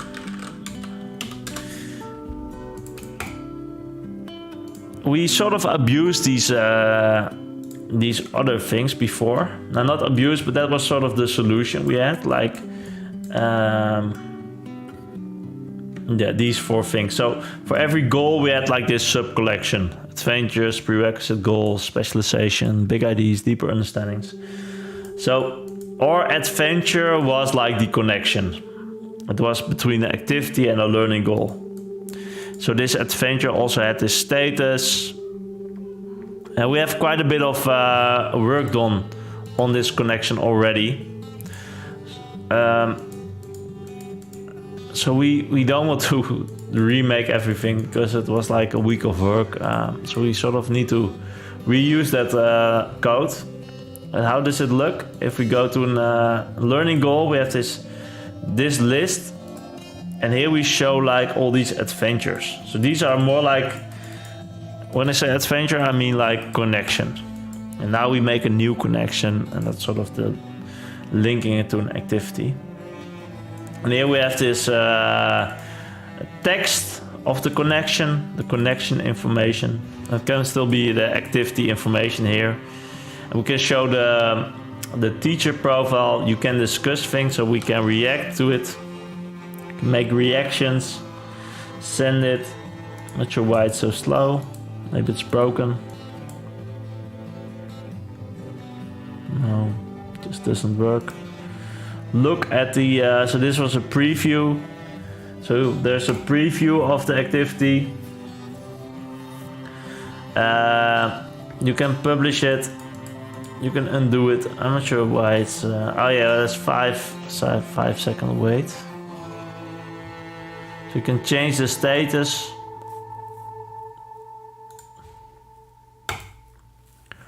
What will happen now if I click it?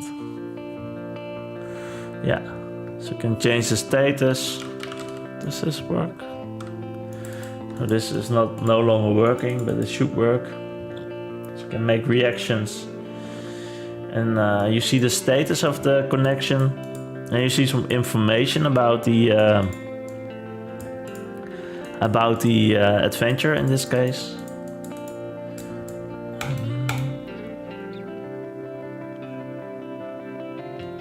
So yeah, that's the logic we want.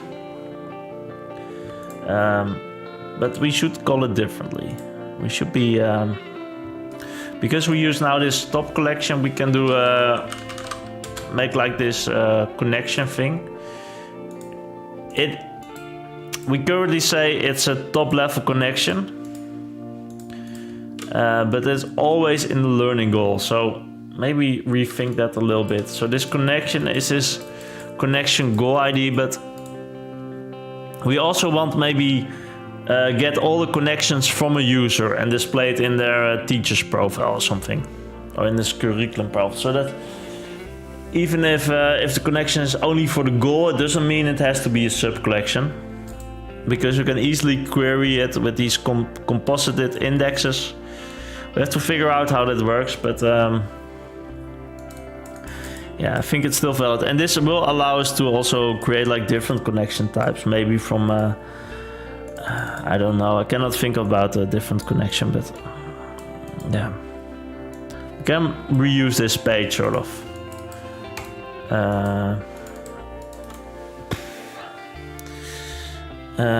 Yeah, maybe then we should also make it a bit more instead of this goal ID, what's the... Oh yeah, this connection ID. What if we make this... Yeah, it's already a connection, so what if we say this is the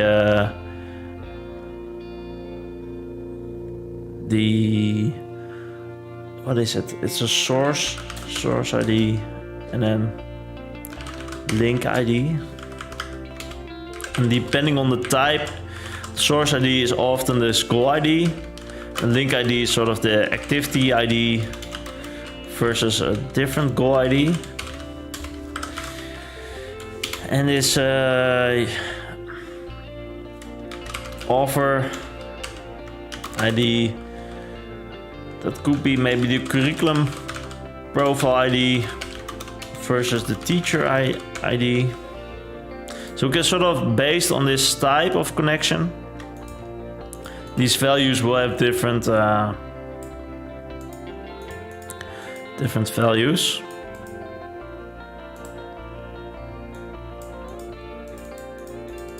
And instead of like these, this created add and the status the things we need, but maybe we can add like these fields array with then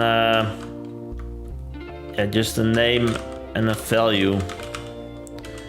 And for every field we display it in the, so this title, for example, is then a field, and this difficulty is a field. This is not a field. This is sort of from the connection itself, but. Yeah, we can then add just fields to the connection. That's a bit more flexible than we have now. And then for the activity, we can set different fields than from this prerequisite connection or a big ID connection. I like it. So let's just try to make it. Okay. We can talk a lot about it, but we can also just make it. This is the preview button. Yeah. Okay. Where are we? Routes, activity. I want to do the on mount here as well to get the Firebase thing going. I think we already have Firebase, but it doesn't hurt to get it again. Yeah, just the DB thing. So this is the default things I do often when I want to use Firebase. So when I have a Firestore, I can data.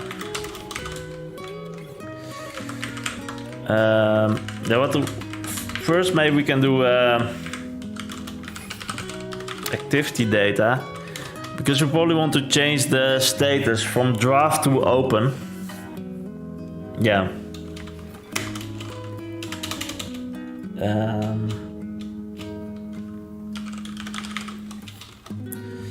We can just do the status is open.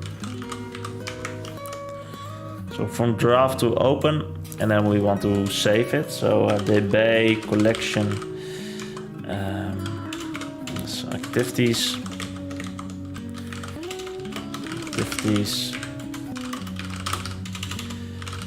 Activity reference.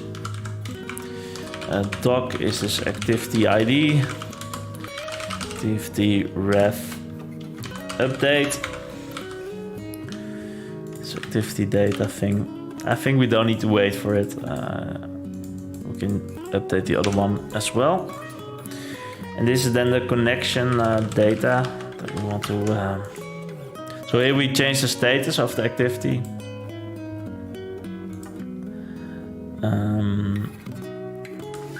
To open, so it's no longer in this draft status.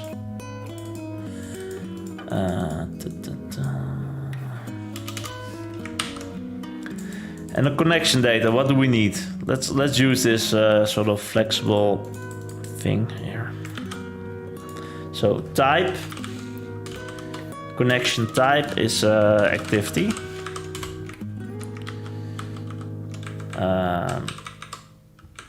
Maybe activity goal, and we sort of may want to link activities to something else later. So activity goal connection, I like that, or goal activity. I think activity goal is better. And a source ID, let's do goal activity because I want to. The goal sort of the connection, the main connection thing. Source ID is this goal ID. It should be the source ID is a goal ID. Link ID is activity ID. Offer ID is doesn't matter too much, but we can maybe do the UID or something. And we have the goal ID already. It's in the activity, so we can use it.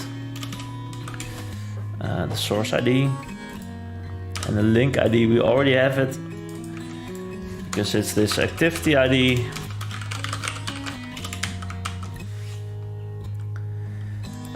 Created ad, that's sort of this Firebase thing. Created ad is Firebase, Firestore. Yeah, server time it's called, I think. Yeah, this is it. Server timestamp. Yeah, okay.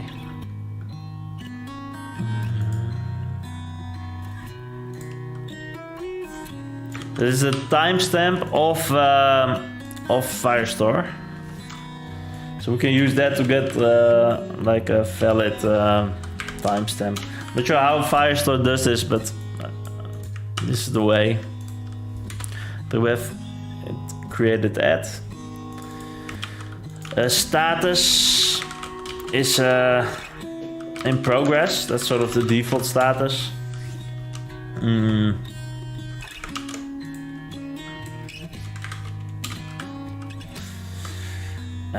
That's sort of the thing we need. Maybe the offer ID.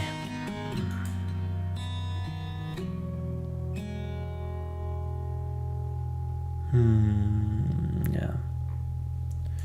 So let's do that. Let's get the session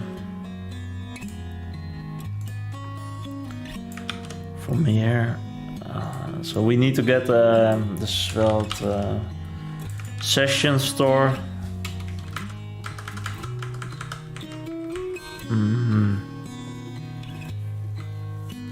We have the session user ID. Let's do that one. What was it? Session user UID.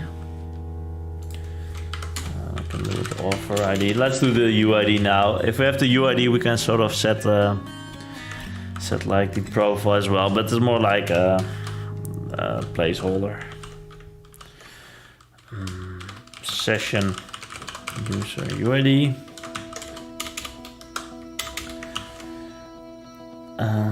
Okay, so that's the offer. Then we need to do the fields. So the fields will be in an array of objects. So it is like Firestore has a special way of doing it, but Let's do an object. Maybe an object is better. I'm not sure if you can do it like that, but you can sort of set the title is activity title. Things you want to display in the connection page. Description is activity description. What else? Difficulty is activity difficulty. So this how difficult it is for the learning goal.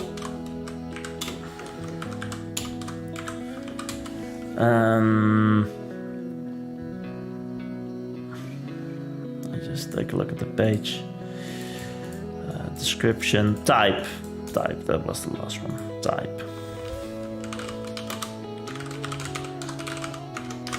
So the activity now has a type instead of like the adventure. So yeah, I think this is much better, logical wise, it's much cleaner. And we can sort of use this connection data to fill in basically anything we want without having to, it just has a source ID, link ID, create ad, status, offer, and some fields. We can even do like the offer name. Let's test it out. So we can make this connection and set it like anything we want to display in this page. Okay, then save it. So we want to make like a new collection thing, and we can just make it. We don't have to make a scheme or anything. We can do the connections. And there's no doc because we want to add a new connection here.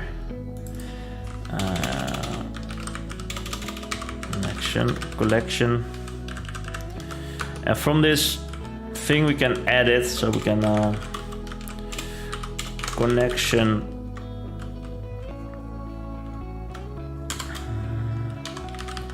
add, that's the function to create a new one, and then we can set the data.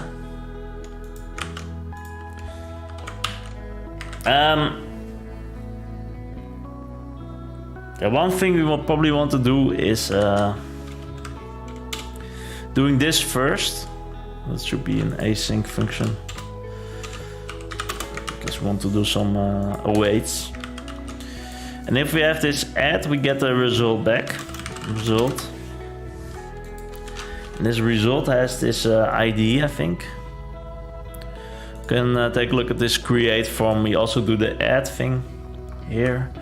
So we add it, and now we get the success, but we also get this result ID, and that is needed. Let's see, result ID. Yeah, because then we can connect this activity data. We can set this connection ID is result ID. That's the intuition. We can do a try catch around this. Catch E. Let's copy this. Try result. Yeah, we don't want to do the alert thing, but catch E. That will be okay. What did we save? Yeah, just console log E. Console error E. So we'll get some feedback at least. And then we update the activity. We have the result ID, and then we should just. And now where do we want to go? We want to go to the collection ID, but.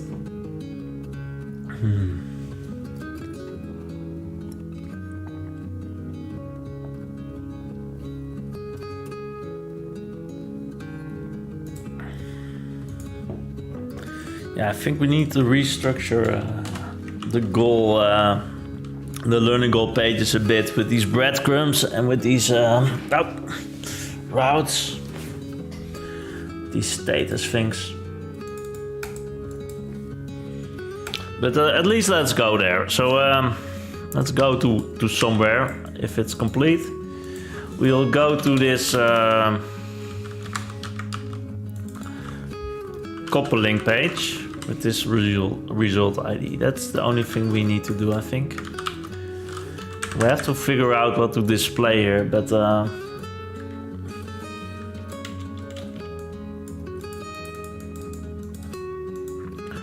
you would expect this to go to this learning goal page with an ID and a title and its breadcrumbs and everything connected, and then yeah.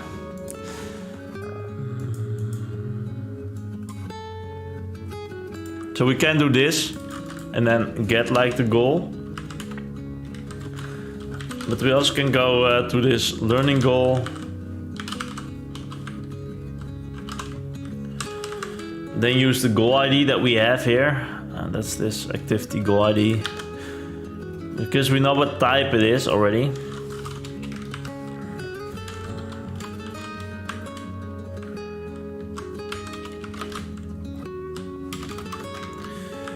And then from this goal ID we can go to this activities, and here we use the connection link ID.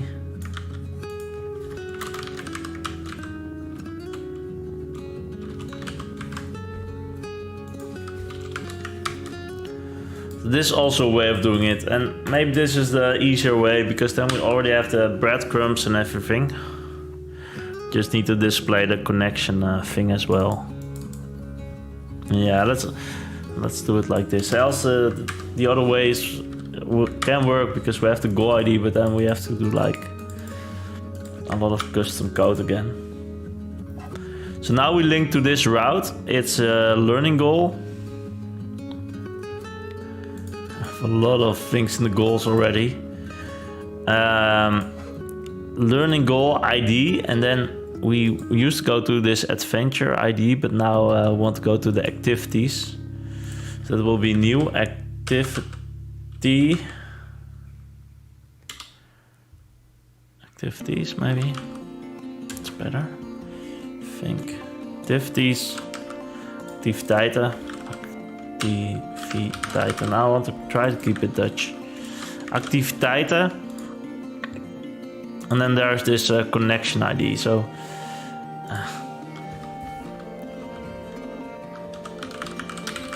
connection ID. It's a placeholder.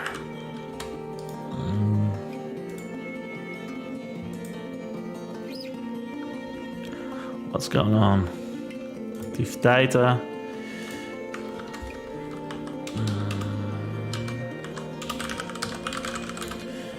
Indexveld. Let's just do the hello world because it's sort of complicated. Maybe with this params thing.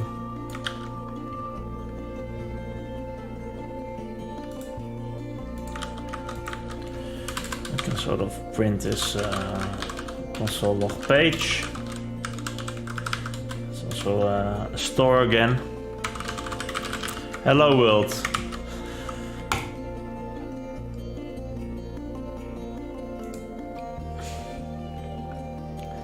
Okay, let's test it out because I think it should sort of work already, a little bit at least. So we'll create an activity. We'll do some explanation, a title, description, a difficulty. No, yeah, that's an SVG image. Why not? A Vimeo ID. Let's do this one again. Uh-oh. No, don't use my calendar, but quiz.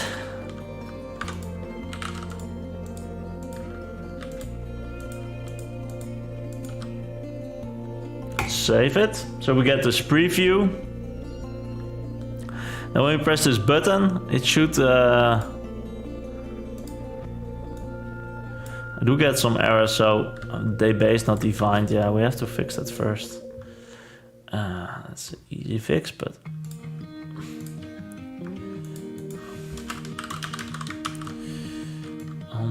difficulty. What's that? Sometimes they autocomplete like unuseful things.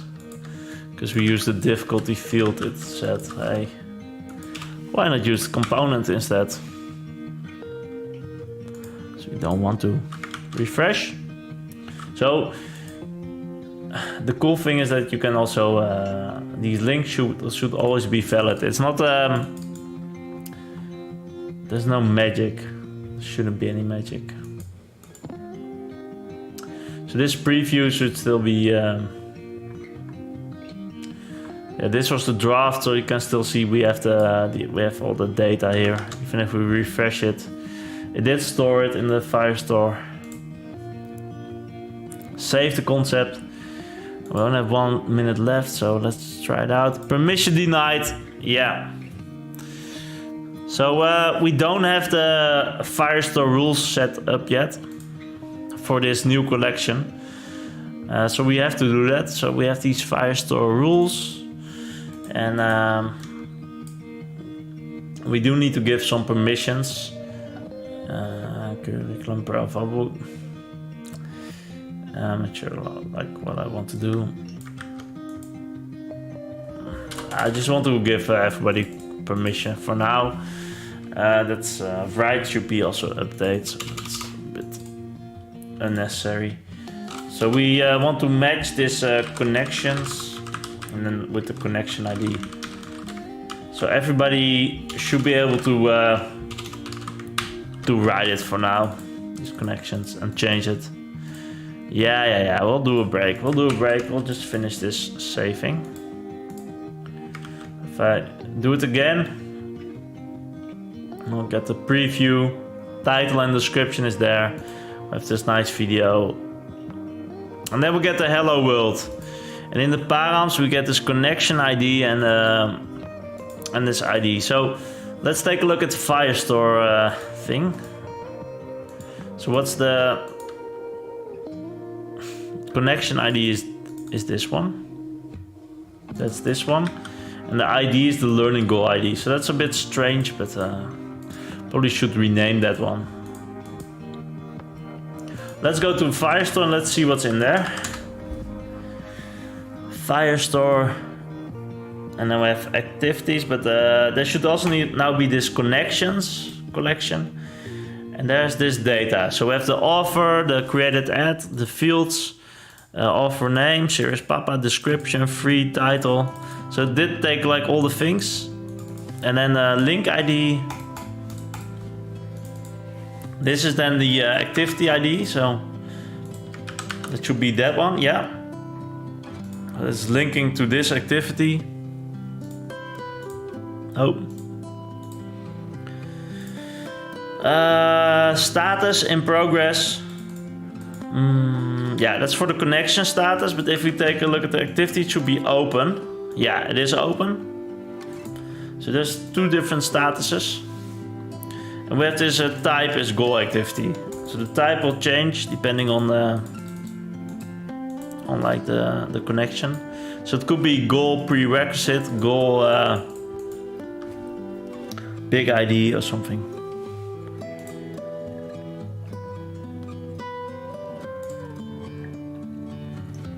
I like it. So let's take a bit of a break and yeah. Afterwards, let's make this page work again.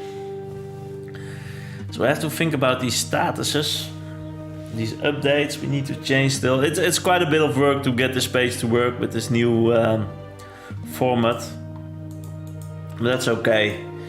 But I'm a bit afraid of the test. I think we might just skip that step and might just add another sprint to it before fixing the test and stuff like that. But we have a release date set to like a month from now. So that's pretty interesting. We also have some other deadlines like yeah, it's from Friday, so a little bit over a month. We have some other deadlines for this competition, Futures of Learning competition. We need to submit like a proposal. 17 December, I think.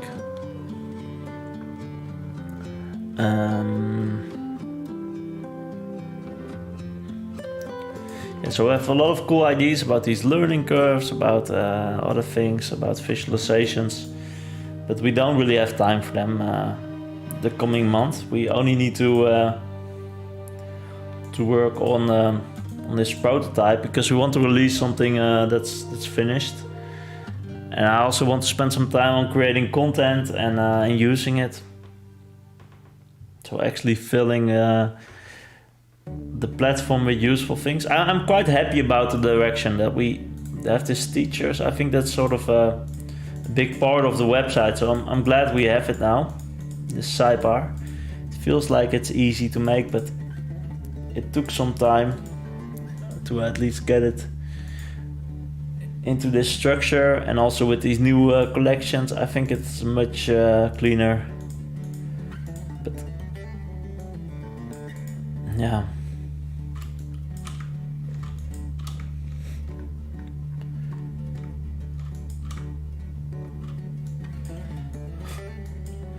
we had like all these collection. This is way more simple than we used to think, with all these sub collections, and it was sort of a mess.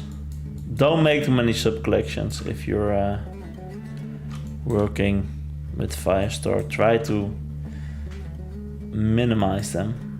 So yeah, we're new to Firestore as well. This is our first project with Firebase, so it was sort of expected that we not do everything perfectly the first time around. And that's okay, We don't have to, we can make mistakes, but this is sort of a learning cost that we have by having to refactor it in a better system. And, but I think that's also good to do, not stick with one architecture, but try to be a little bit more, yeah, we have so many thoughts about the project, but I think so this is sort of the flow we're making now as well. From an activity, searching the learning goal. Are you sure you want to not? So this is, you have to do the learning goal, so this is old. And then the reason why it's relevant. This was our initial idea, like first they have activities and then learning goals, but now this is this is sort of outdated. Probably want to clean this up as well. This, like, keep all the relevant things that are still relevant, but maybe copy paste them into a different project. And this one as well, yeah, we don't have to keep it once we have it. I want to keep like these designs. This is sort of useful. Yeah, one thing I noticed, like people use this knowledge component terminology. This knowledge component, I think it's sort of the same as a learning goal, but in the meeting they really use this key alive framework a lot, these scientists. And everybody seems to know what it is, so a knowledge component is, at least it's used quite often in this field. Yeah, so that was the break. Let's do some work again.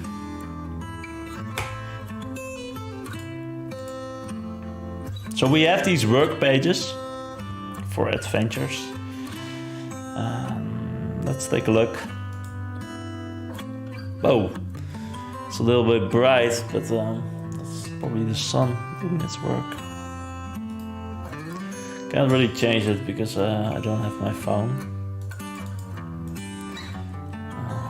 Let's close this.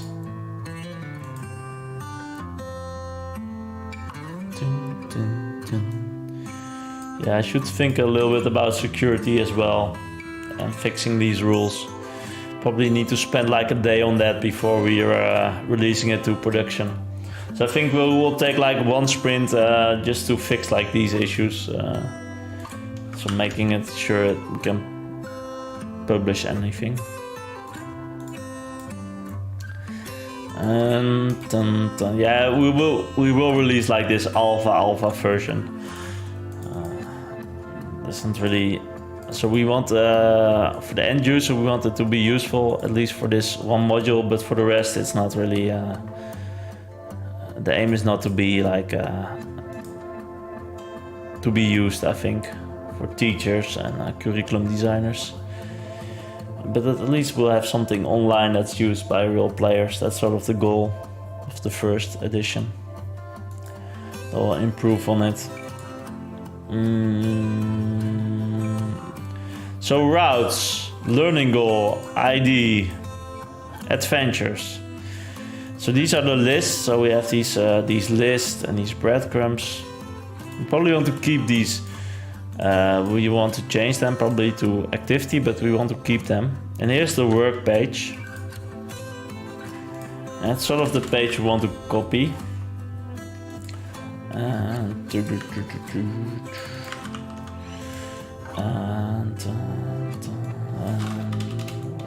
we have? We have goal. Yeah. We have Firebase. Yes. Adventure reference. So this is sort of simplified. We do want to have the goal, but we then want to have the connection as well.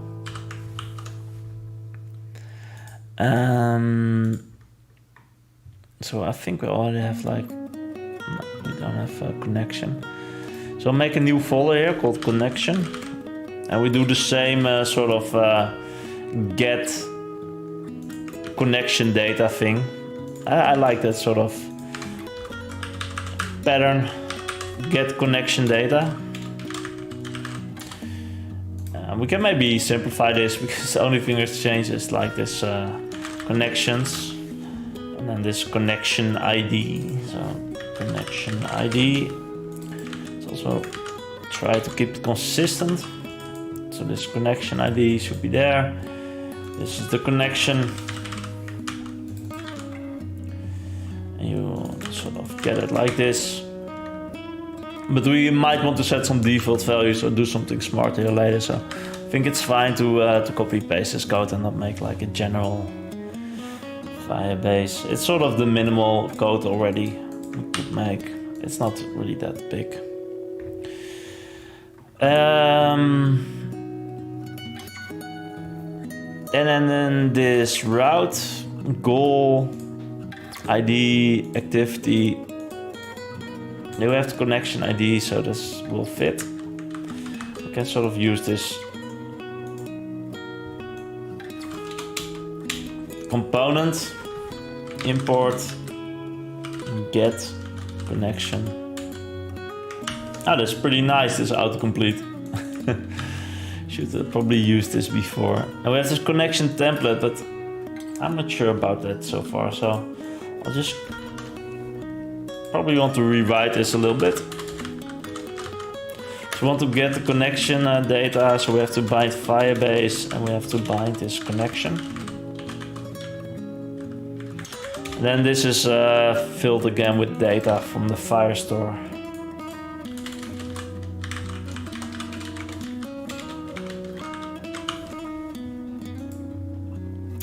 Not sure about the breadcrumbs. I'll remove it for now because I want to keep it a little bit simple. We might copy it back in. So we have this page, we have the connection. I also want to get the goal data.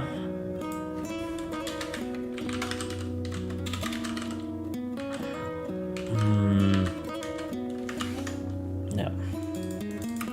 And sort of the same thing, but then it doesn't really matter what we do first. Goal.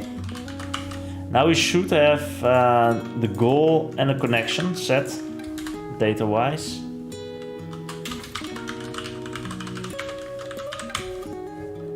Let's take a look.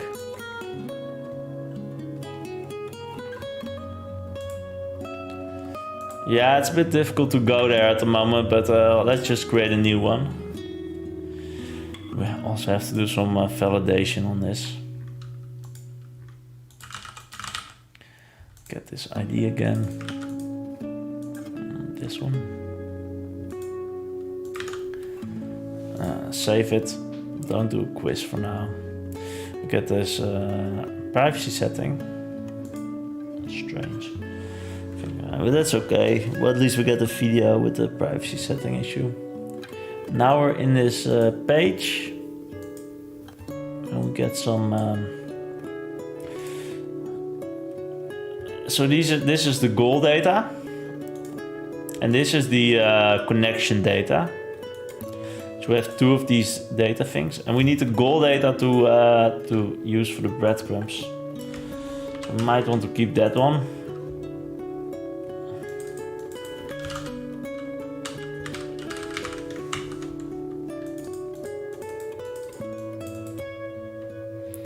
We have to think about these things, and we have this connection template. We use it to display the breadcrumbs. I think this is still valid. That's re-edits. But the thing that's not valid is this adventure ID. We should just bind the connection. And we will break a lot of things by changing this. Work on adventure. Yeah. Okay, that's probably then. Let's change this connection page. Let's make a connection page. And let's create this new component connection and then page.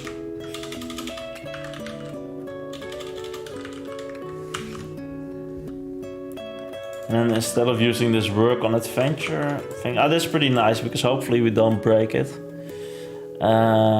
So in this goal adventures, there's this work page, which you can copy paste and paste in the connection thing. Work, and we'll call it page or something. This work is a bit strange to be honest, but yeah. Page. Now we might want to change it, and here we have a lot of things. We have this time ago. We have these buttons. We have this status thing. So this is quite a big page. Here we update the adventure. I think we can make like a general page for it now. So instead of having these connection things. We instead have this, the adventure things, we instead have a connection. And there should be nothing, no trace of this activity or adventure or whatever we called it. Comment, CSS, it feels like an issue. Result feedback, we're not using that. This time ago. Sort on created ads. These are for the comments. Main tabs with the goal.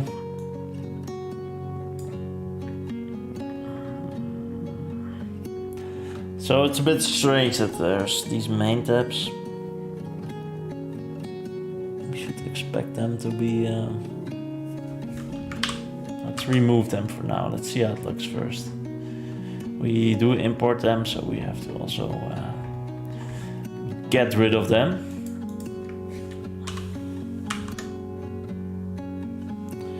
Okay. If connection.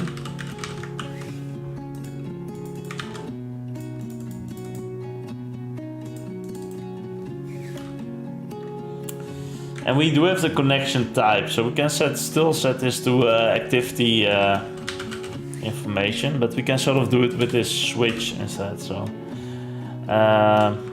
If connection type is his goal activity, then we do this, and else we do like a default one.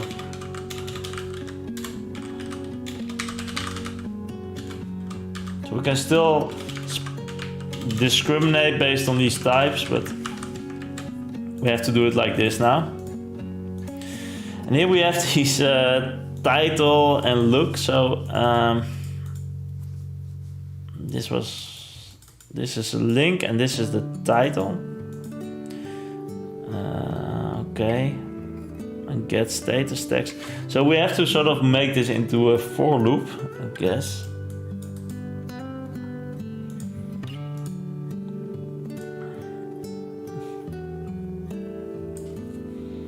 So this is pretty nice.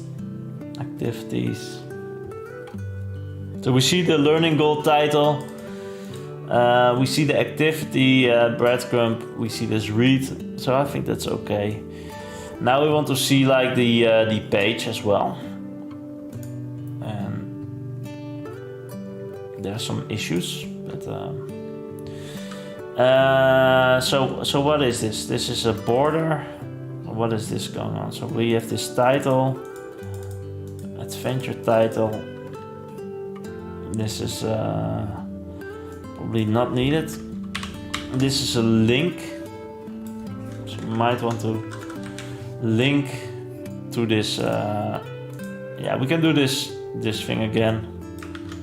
If we need to link it, we can sort of do it like this. And for every type of information, we can set a different link. It will be just this leraren. It will be a preview, so it will sort of be this activity preview.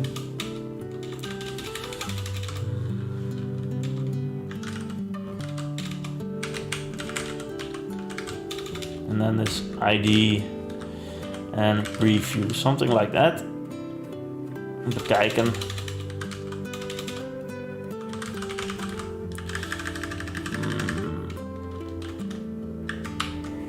So you sort of can, maybe even just ID. You can go to this preview page, and this is the connectivity connection link ID.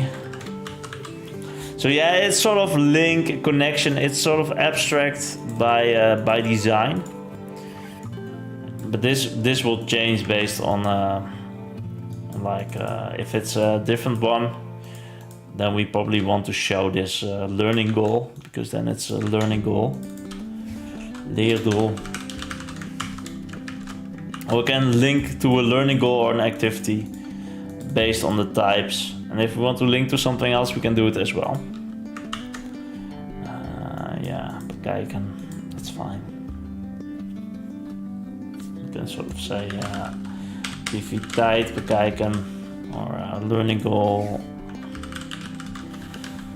Look at the learning goal or look at the activity. Okay.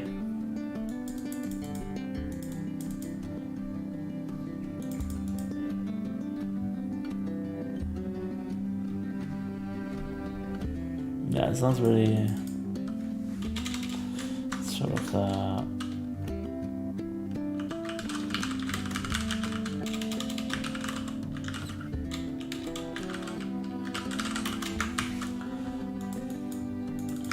this. We have to change it later. And then we have this info, and we have 1 div, 2 div, 3 div. This is sort of the thing. Hopefully this is pretty generic. So instead of doing these fields, we'll do for each loop. So each connection fields as field. What do we have? We have this field,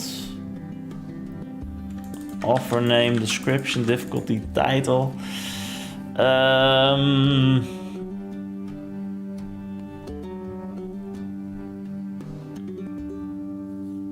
So this is sort of a bit limited because we also want to have like a value. Yeah, we can maybe. Yeah, I don't want to do it like in here. So moeilijkheid should be part of the field itself. It should be this a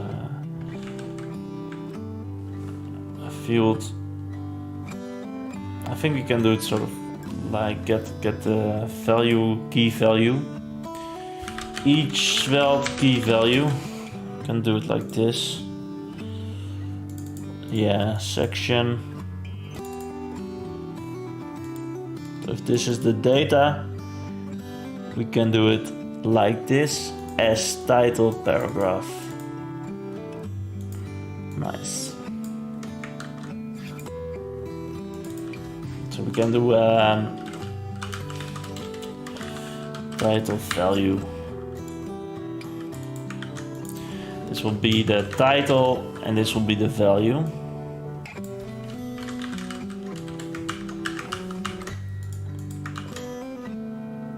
And then for each connection we do this. So for each field in the connection we get these values. So let's see how it looks.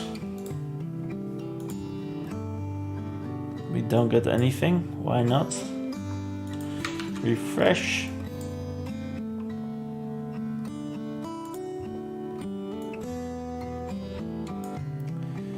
URL of undefined chunks. Page.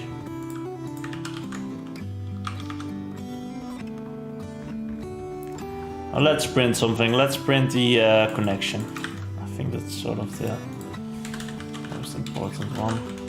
Yeah, we still use this adventure, so it's sort of a bit of an issue maybe. Yeah, let's remove all the code. Oh.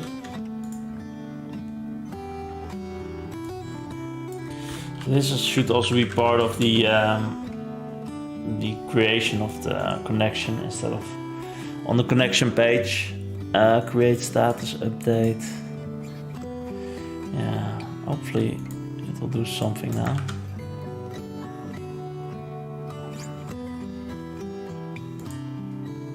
Probably get like a lot of errors in Svelte indeed. Yeah, what page?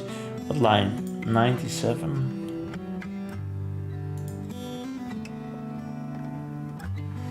Yeah, it's a bit too much code, so let's see if we can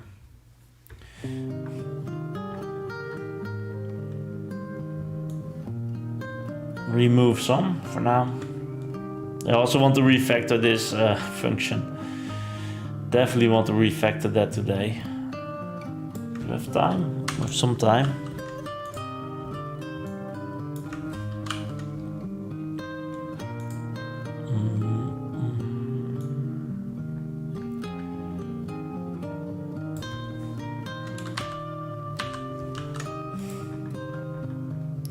I can probably just copy paste this back in soon, so set reason.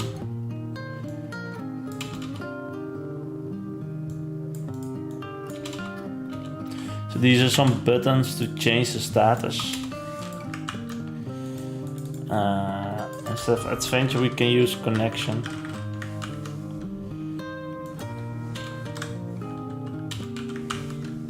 That should be the connection status.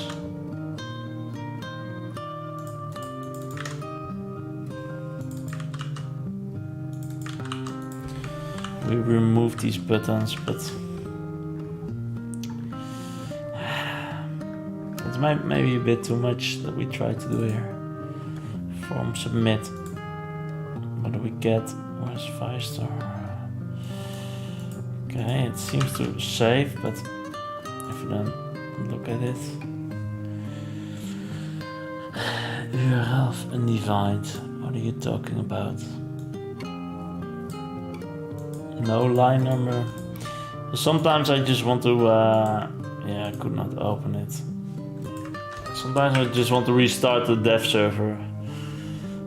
Sometimes it's needed, especially if it gets like these errors that are not really too welcome, readable. At least we know it's not the server that's crashing.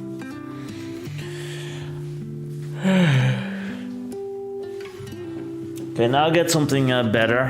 It's still an error, but we see this connection ID, so we see like the fields as well. What do we get?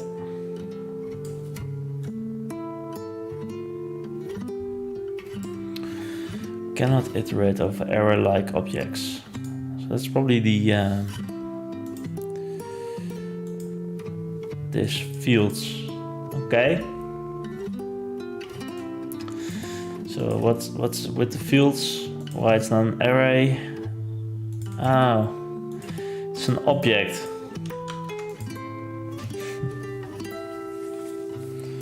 Yeah, it's not an array of fields. For each field in an object, svelte.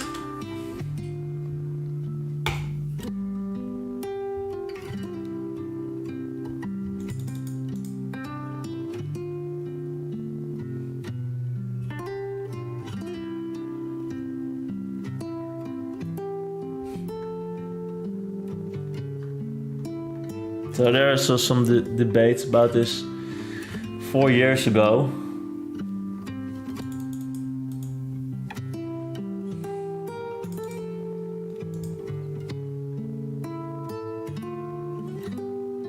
You can use as object entries.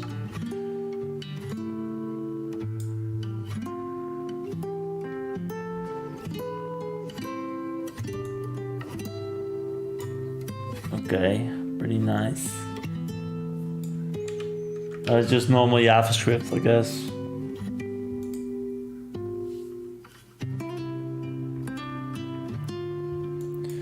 Object entries.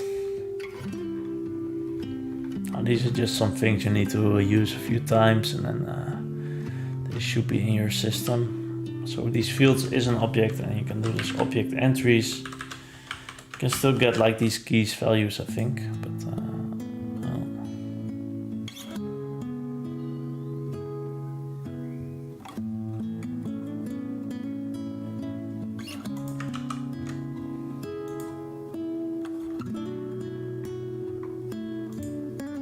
what's the deal?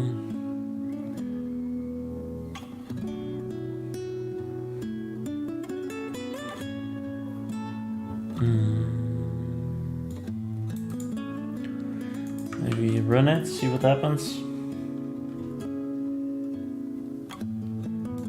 Adventure is not defined. Okay, we get something now. Adventure is not defined. So maybe set adventure just empty for now. Have to change it, but I think if it's undefined, it should also not crash at least. Hey, we get some nice fields. A description, a title, a type, a difficulty, and an author name. So we can display like all the fields like this. I can see some potential issues that we might need to do some extra. For example, the description is like Catex.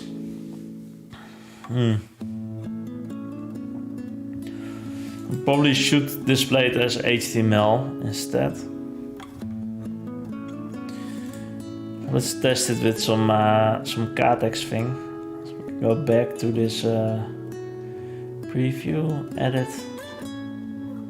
There was some bugs still, so that's why I have to refresh. But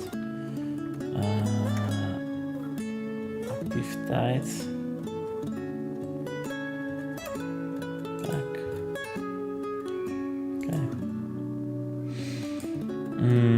So, oh yeah. I'll take a break. I like the breaks. So square root 5. We should get like this square root thing going. We do see it here. If we make it now, we get like this. So one thing we noticed as well, we could make like a new connection. Well, we already had a connection.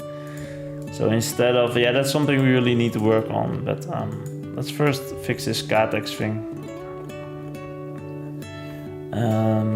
Should be safe to just display the HTML thing. The value. There's this svelte tag. If you use this HTML, it will. You can sort of render it with Catex intact. Maybe we don't see it now or not.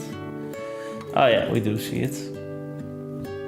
I was not sure we had this Svelte or this Catex layout included, but we probably did it. Yeah, here's the style sheet. A bit getting a bit mad with this music. I like guitar, but it's a bit too yeah.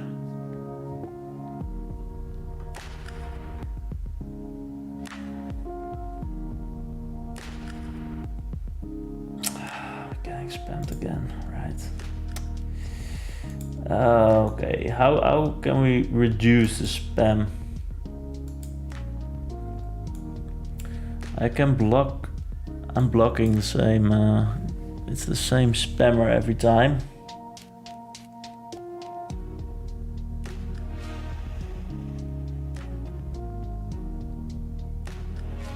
That's annoying. Can we just block like chat or something in YouTube or something? I don't know. I don't even see if there's anyone in YouTube. Participants. Yeah, it's just this.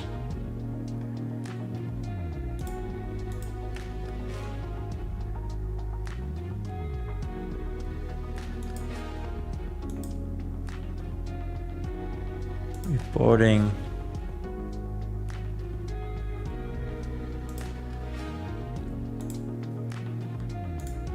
Yeah, I'll keep reporting and hopefully they do something, but I think I have on Twitch I have this verified thing on that only verified people can chat, and that's really helpful because I don't get too much spam, but on YouTube there's no such setting.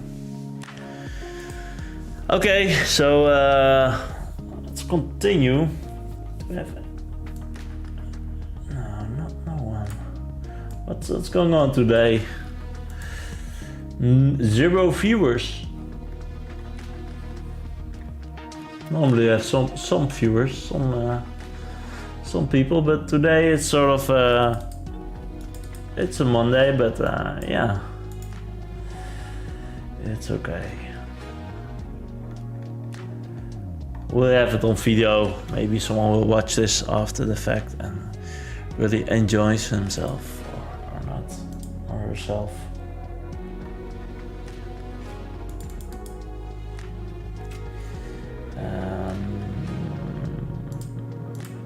So yeah, we do get it.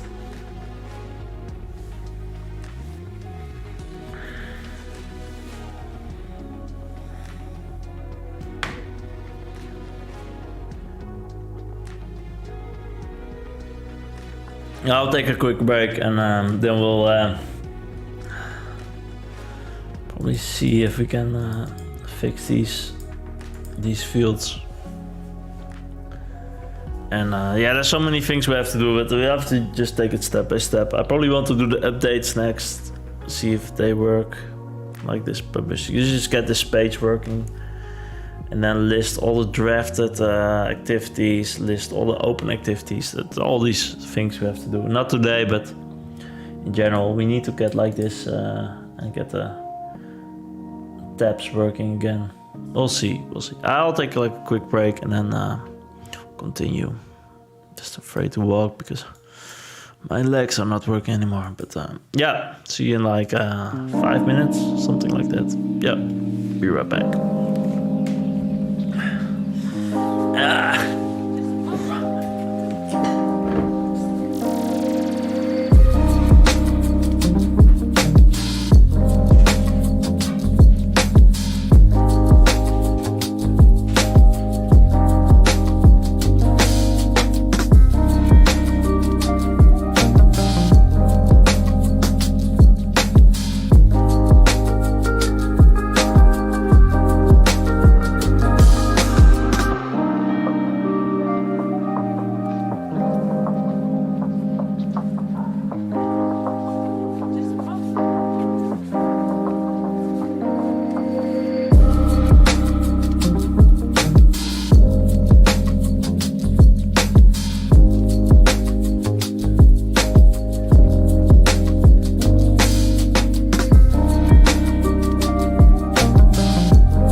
saw a light when you passed me by.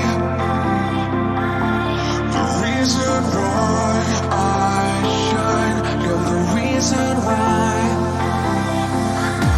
I thought I caught your eyes, but love is blind.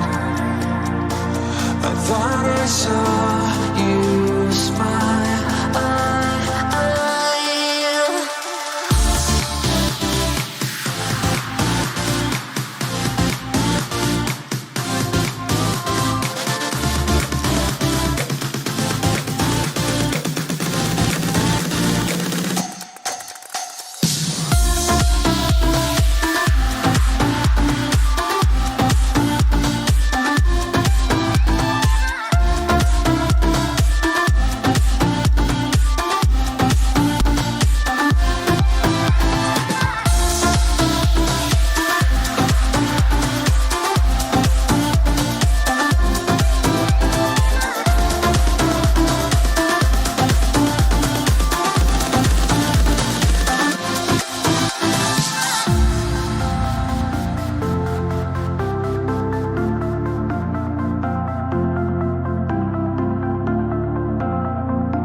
So, Monday. Yeah, so we have to type in the statuses. I think we have sort of the first part of the work page. So let's drop the timer for now. This might be a bit too.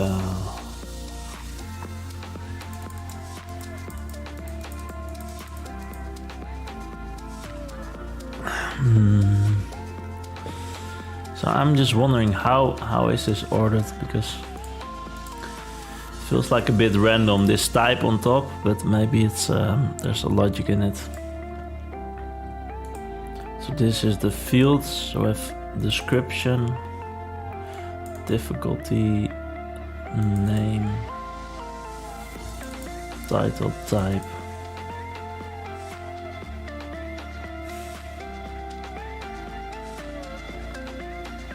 Feels like a bit random, right?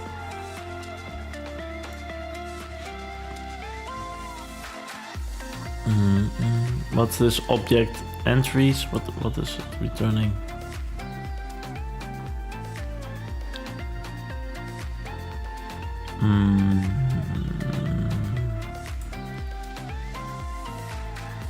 So we use this object entries, connection fields. So we can also print it out in a console log.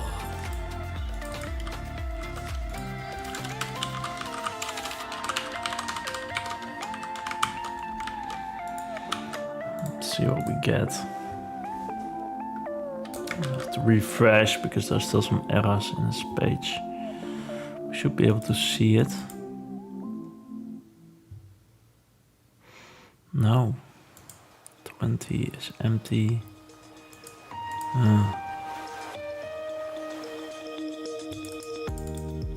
Cannot read fields.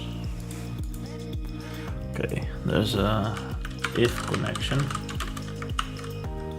Then the width.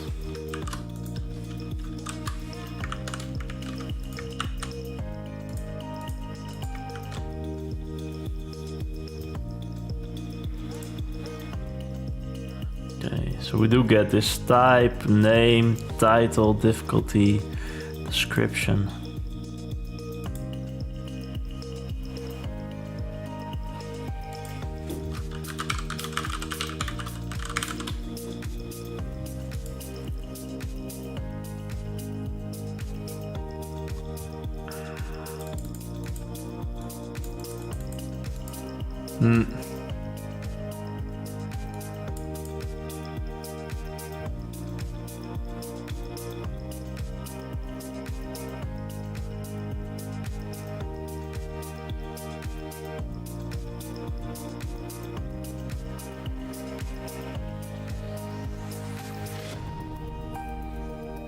So it's a bit strange, this ordering of these object entries. So it doesn't guarantee the order, but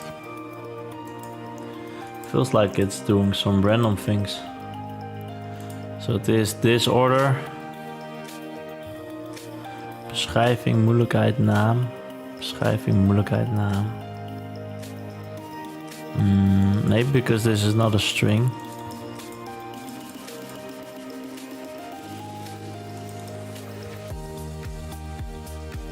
We can change that. Whoa! Thanks for the raid, man. This is really Twitch for you. There were like streaming for no users at all, and then suddenly a raid. 19 people. Thanks a lot. Hey man, how are you today? Had a nice stream? And then I was just chilling a bit. Yeah, definitely. I only have a half hour left, but I will do my best just for the audience.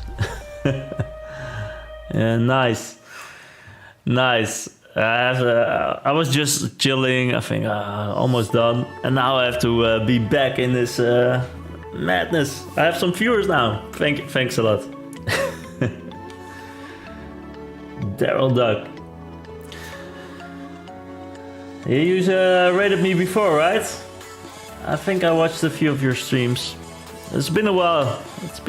Let's see. Oh. I'll just check it out after the stream as well. Okay, but let's do this. We have half hour. Let's try to make some svelte code happening. So maybe a bit of an introduction. We're using making this platform and it's sort of a Wikipedia for education. It's an open platform, and we want to make learning goals. And these learning goals, they're sort of this consensus approach. So we broke the website, so we have to refresh. We're really into the depth of the code base. But we have these learning goals, and on the learning goals, you can make revisions.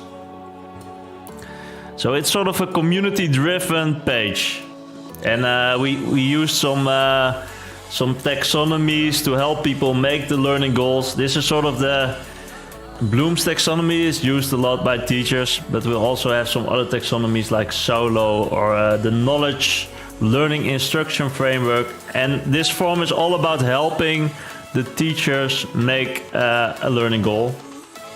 And now some generated text. It's not final yet. But after you made sort of the learning goal, you can also make the evidence. So what is sort of the test that the player has to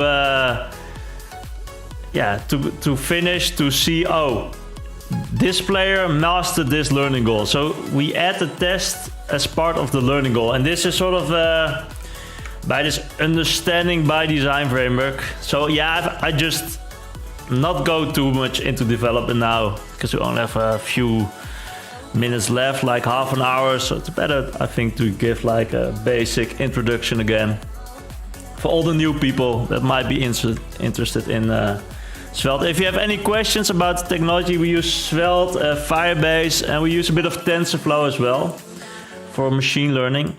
But we sort of do this learning goal first, and then the evidence, the test, and then we'll plan the learning activities. So this is called understanding by design, but this is sort of the way every school wants to work now. First, think about what the students should learn, then about the evidence for learning it, and then the planning activities. But most teachers first start with, oh, what will my lesson be? Oh, I have a fun lesson about this part and this part. And they really forget a little bit about this learning goal because it's also difficult to do. It's not very easy to make these learning goals. And what is the evidence for this? So most of the times they just take their books and go with the book, with the method, and not really think about it too much. And we want to change this. We want to make the learning goal like the top part of the platform. And because it's hard, we decided, let's make this a wiki. Let's make it so everybody can contribute to these learning goals. So everybody can edit. You have this profile. We could do some gamification, like some badges if you make a lot of edits. You can see like what a user did. But then we need to make like some activities as well, because you have to do something on the platform, else why would you be on the platform? So we have this concept of a teacher's room, a teacher's lounge. And in this teacher's lounge, you can make activities. And the first step is to select a learning goal. So we really want to force people to think about learning goals when they make an activity. So the first step is to select sort of this learning goal. And this is what we're making in this section of the website. And this is now in the draft phase. So the idea is that this is sort of like YouTube more. You make your own activities. You make your own modules for courses. You have like your own classroom. So this is really a teacher's lounge. This is, if you're a teacher, you will be using this a lot. But if you're more like a curriculum designer, then you use the Wikipedia more.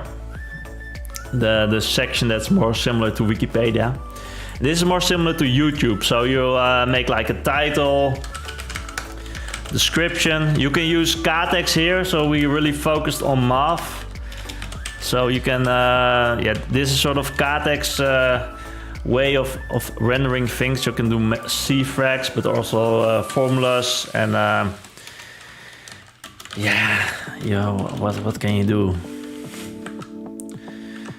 5. You can do everything with KTeX. So you can make formulas, you can make tables even. So we're really specified on math at the moment.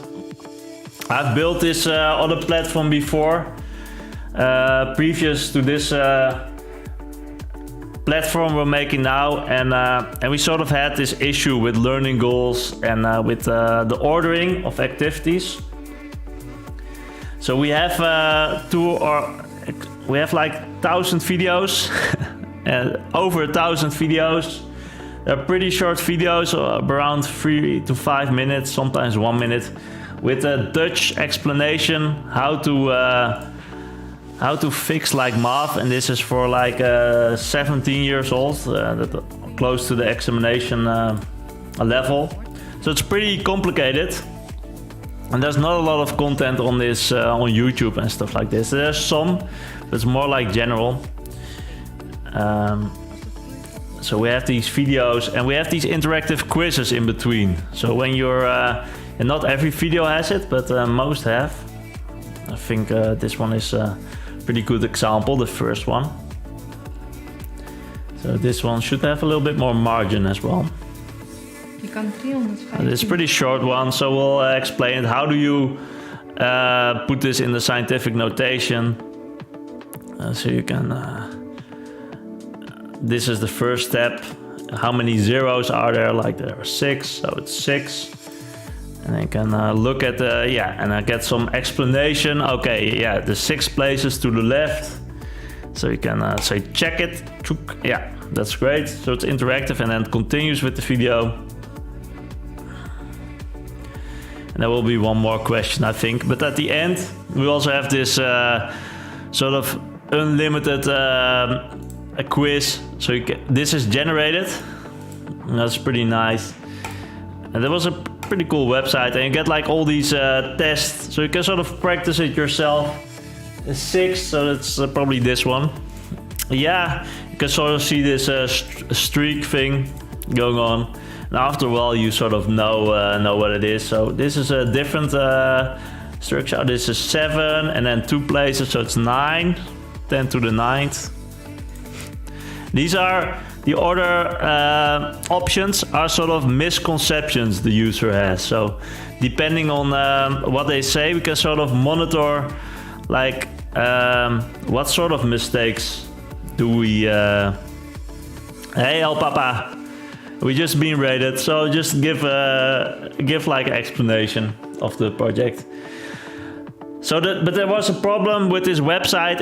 It's quite complicated to select the video for the student to watch. It was also paid, so it's still online.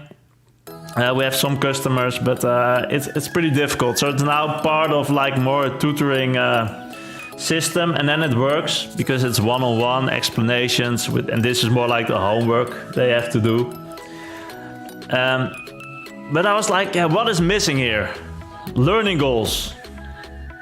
That was a big one. If you are sort of knowing what learning goal you want to teach, then it's much easier to link things with each other. And this was really linked to a book. This was the book of Getal en Ruimte. It's the Dutch method for teaching math. There's one more. We started linking that as well, but I was like, okay, well, we can link every book, but there's something more here. And that was the learning goals. And then there's a real science behind it as well. This called this Key LI framework.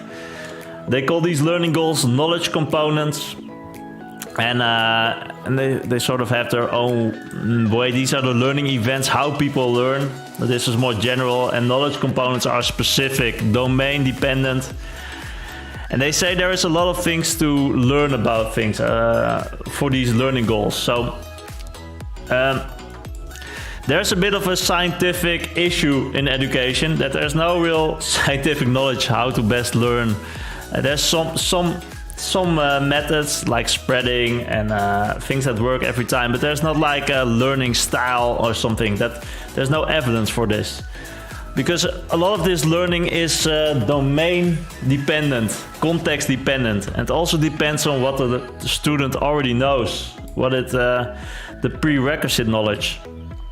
So we see this learning goals as sort of a map of like a map of evolution. Yeah, this is a learning evolution, but yeah, it's just spreading and spreading, and it's after 8 times, it's sort of so many options that there's no scientific, not a lot you can sort of generalize from it. And that's why we need a machine learning algorithm. So we have all this map, we have the learning goal map, we have all these prerequisite things, we have all the activities they can do with these videos, with these interactive videos. And we sort of have to decide what will be the next activity for this user. So I have this new toolkit, El Papa. I can draw things now. So let's demo it. I'm not good at drawing, but it's quite fun. So I have this tablet and I can say start drawing. I have to, and I can explain it a little bit better maybe. It will be not that pretty, but okay, let's do it. Where is it? Do we see it? Sometimes it doesn't work. No, I think I have to restart maybe. It works with Bluetooth. We were sketching a lot on this stream. Does it work? No. Yeah, this driver is not that great. I have to probably restart. Okay, let's just do it then with the normal flow. But you can draw things as well with it, but that seems not to work. That's a shame. Yeah, so you have these activities, learning activities, and you have like a lot of them. The question is, given this history, why is it so small? Given this history of a user, and given his goals, this could be sort of influenced by a teacher. So we do expect the teacher to sort of help set the goals for a classroom. And we can sort of set the goals with, we now have this map, interactive map. So there's this map. This is setting the goals. But once the user has some goals set for them, we'll have this history. We have the goals and we have sort of a list of things they did already. A history of activities. History of data with activities. And this data, we also ask some data. So every time you did an activity, we'll ask this question: how engaged was it? Was it too difficult? Was it just right a level, or was it too easy? So we sort of have this sequence of activity data, and then the question is, what will be the next right activity for us? And here, to answer that, we use this algorithm called, it's a deep learning algorithm. It's using this transformer architecture. We did a whole session about it, but I'm not going to explain into too much level. But we use this history of the player connected with these learning goals to sort of give these suggestions of give like estimation of the activities that are most engaging, and we'll sort of display 6 of these activities to the user. So what you see with books is that you only have like 12 exercises to do for a book, because they have to make decisions. They have to have like a certain pace in the level, and this pace is sort of balanced on the average student. So if you're too good, you can maybe skip. There maybe be an extra difficult question you can do, but will be sort of on this average pace. And if you're stuck or you cannot follow the average pace, then often you're behind. You cannot learn it in the pace that the classroom is following. And in our case, we want for every learning goal, we want to have an excess of activities. So we might want for easy learning goal, where a book will have 10 activities, we can maybe have 500 or 100 of activities. So a lot of different context, a lot of different activities, a lot of different videos explaining it. And so if you're struggling with math, you will just get like new activities and new ways of learning things. Of course, there is a way where you're really stuck and you cannot get further, then you can still continue. So we want to have like this, that you get maybe some tooling and you can skip or just continue with the new learning goals. But in theory, there should be enough for you to do, and it should just follow your level. Even if you go very slowly, there should be enough to do. And everybody will get its own pace. I had this nice, was in this meeting on Friday with all these scientists. Let's see if I can sort of get some. And he was explaining about these learning curves. So the science, there's a lot of smart people working on the science of teaching. And I'm sort of in this group now. We're joining, or we're in this competition in round 2 called the Future of Learning. And this project is part of that competition. We'll have to get like a proposal going. There's some prize money we can win, so it's pretty nice. There's real big foundations behind it, and a lot of support, a lot of scientists, a lot of people giving feedback. And we're in round 2 now, so that's pretty great. And we're invited to these meetings. I think everybody is sort of in this learning group.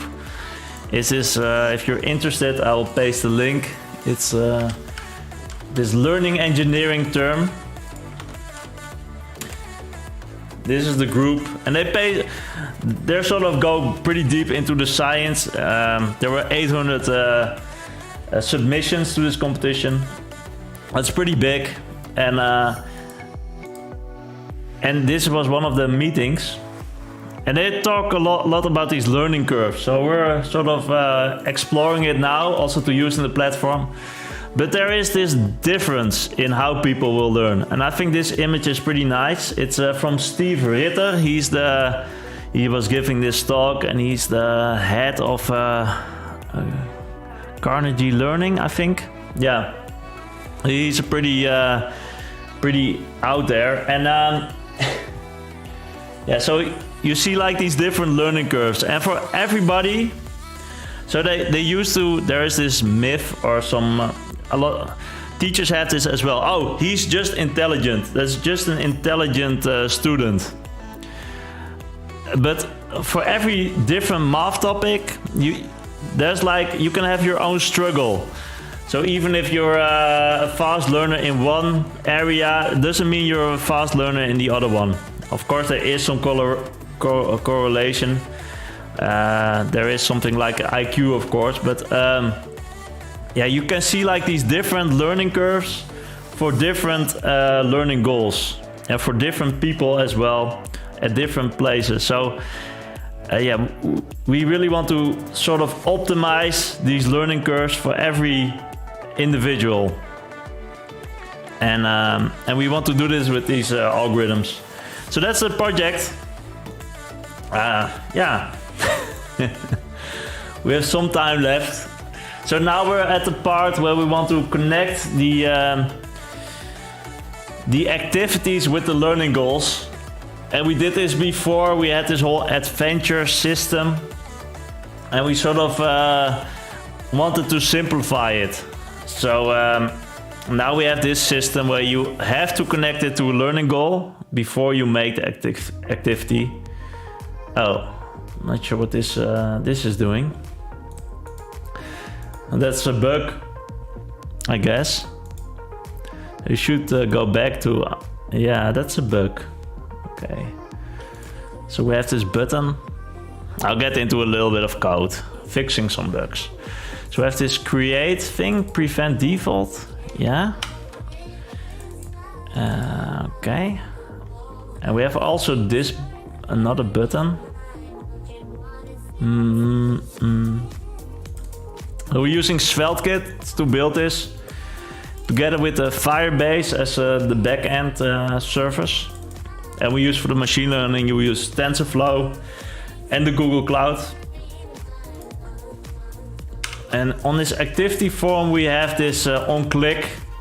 What you see now, it will submit the form. So to prevent this, we can do this prevent default. We forgot to add this because the form was not really doing anything before, but now we go to the preview.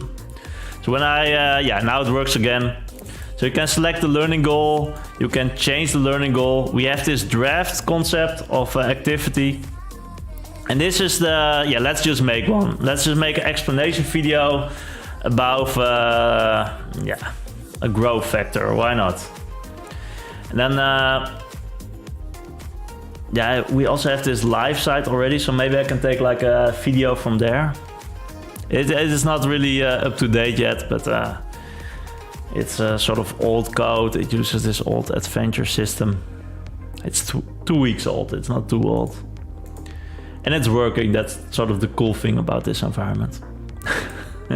No bugs. Let's just take a video and edit here. So we have this, we use Vimeo for now, but we also want to support YouTube videos. And what is it? Let's just paste the title. And now you can add interactive quizzes. We don't have the generative quizzes yet, but we will make them soon. But now you can sort of ask the question, factor, what is it? So we use Dutch. I can say, this is the correct answer. I'm not sure, I'm just pasting some things and a wrong answer. And then you can preview it. So you have this video, hopefully. Hopefully you have a video. No, we don't have a video. Inline not found. We did change this code a bit. Yeah, it's not really in a state to give demos.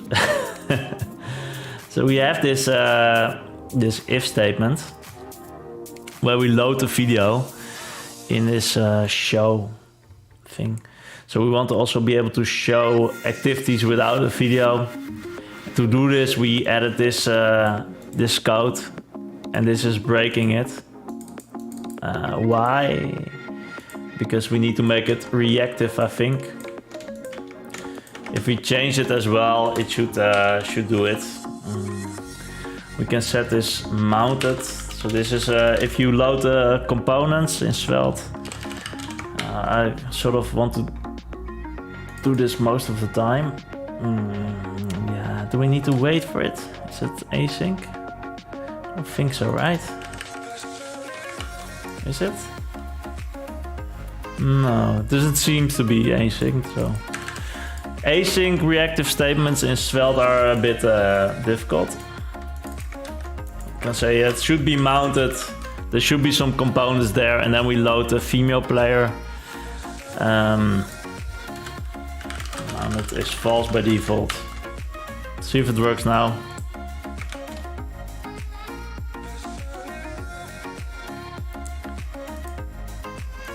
No luck. Okay, I probably just want to reduce the. I do want to test it. I'll just initialize it first. It should work again. That was the old code.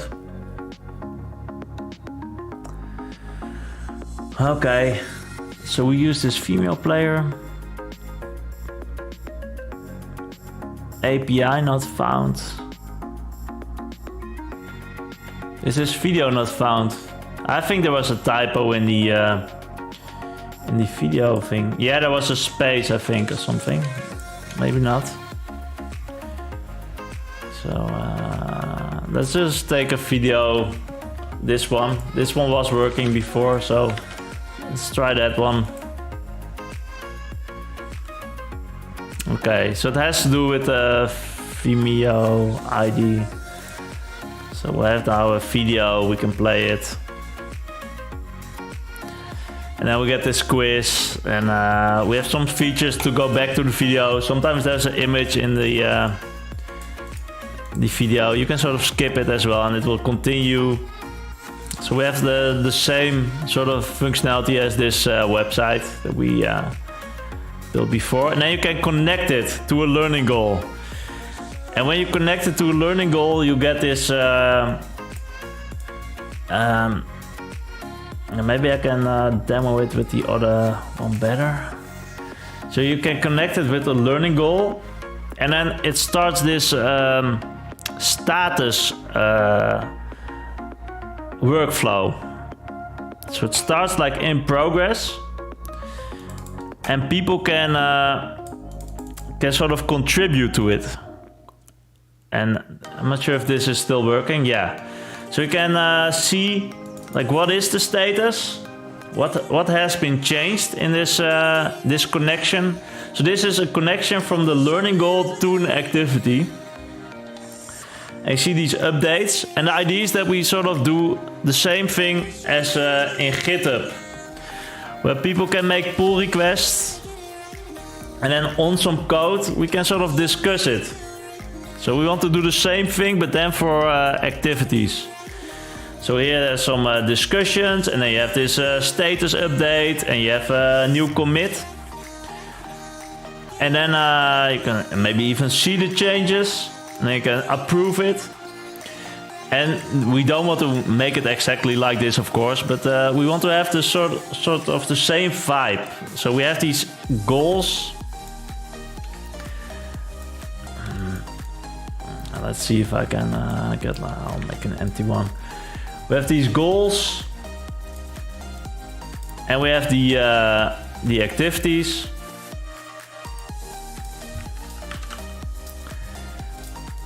Activities, and there is this link. We call it a connection. And why is this important? Because if there's no connection, if it's not approved by the community, so you're a teacher, you have a nice activity, and you want your students to learn it, you're also part of this goal community, so everybody can sort of push it through, but you have to get like a community consensus also about this connection. And the idea is that the people can help each other. So this is sort of community of people, and this is one teacher that makes these things, and they talk to each other. So the teacher sort of says, hey, I made this activity for this learning goal, and the community maybe give some instructive constructive feedback, and then the teacher is changing it again. So I made these changes, I made some changes, or I added a quiz, or I did something. And then the community said, great job, should we, great, I think it's ready, it is ready. And then it's merged in this learning goal. So it's sort of published, that's how we call it, a published connection. And if it's published, it's sort of a merged pull request. For the people that are technical, you have merged your work in the main branch. And so if you look at these things, we have sort of 3 different systems. One is more like YouTube, where you can just create your own things. And there should be also like, if you created the activity, it's already useful, so you should be able to link it and use it in your class if needed, in your own modules. So there will be something like modules here as well, some activities, but also some courses you can make, modules or courses. So you can still use it, but if you want to be part of the community, and this is wiki, the goals, but this is more like a pull request workflow, so more like a GitHub. So we use like 3 different systems in one. That's the hope that this will work. And we hope that this will sort of incentivize people to help each other, because the wiki folks, they want activities. They want as much things in the public for people to use for these learning goals. They want to have activities, but they also want to have some quality. Of course, the algorithm is doing, even if like an activity is merged that is not really useful, the algorithms will probably notice that. So it's not really that big of an issue if there are some things that are not of a high quality, but still you want to sort of get rid of them. If there's only good data for the algorithm, that will work better than if there's bad data. So the quality does matter, and we also want to have some standards, maybe some policies, the same as Wikipedia. You can just, if you make a Wikipedia page, it has to follow a certain policy, certain instructions. But this activity is more like free.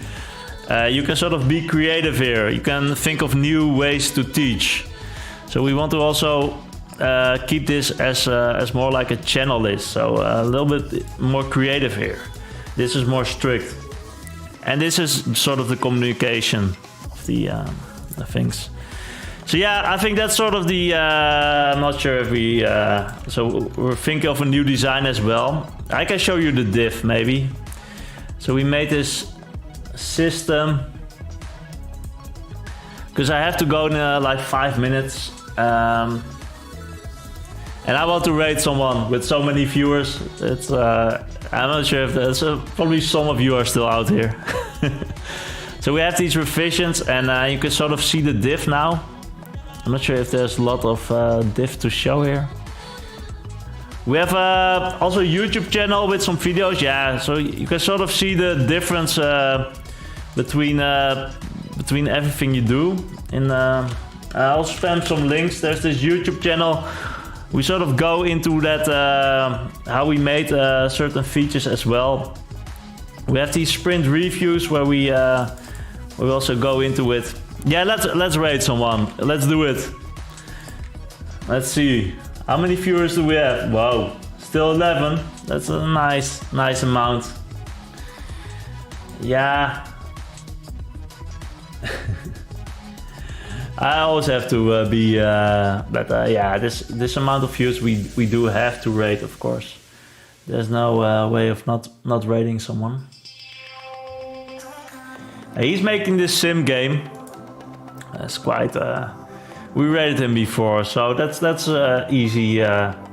Let's do him. Why not? It's Star. You guys probably know him. He streams every day, but he can use some more viewers. Why not?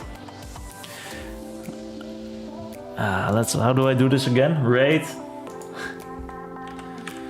Rate. Yeah, I don't really like to rate, but we have to share love. So thanks everybody for being here. I've had a special thanks for Daryl Duck for the raid. Really appreciate it. Unfortunately, I have to go at this time, but yeah, that's what you have. So hopefully we will be here tomorrow, sort of the same time, and we'll go back into the development part of it. So we'll try to get all these forms working, just documenting our work. And yeah, thanks everybody. It's a nice end to a weird stream. I was complaining like there's no viewers here, but yeah, we'll just do it. We also have a Discord. You can join. I'll announce my when I'm live there as well. So thank you, and have a good day. Bye bye.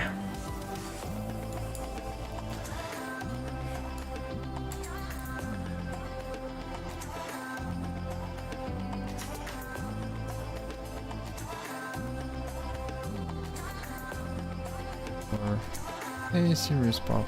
Thank you for the raid. Welcome. Welcome, folks.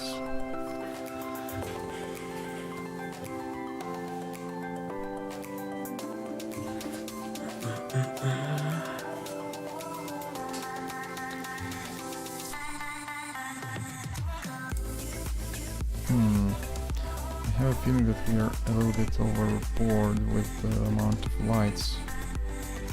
Maybe we will do something like that instead.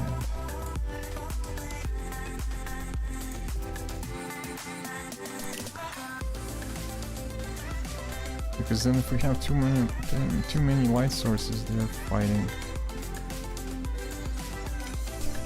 And things get worse.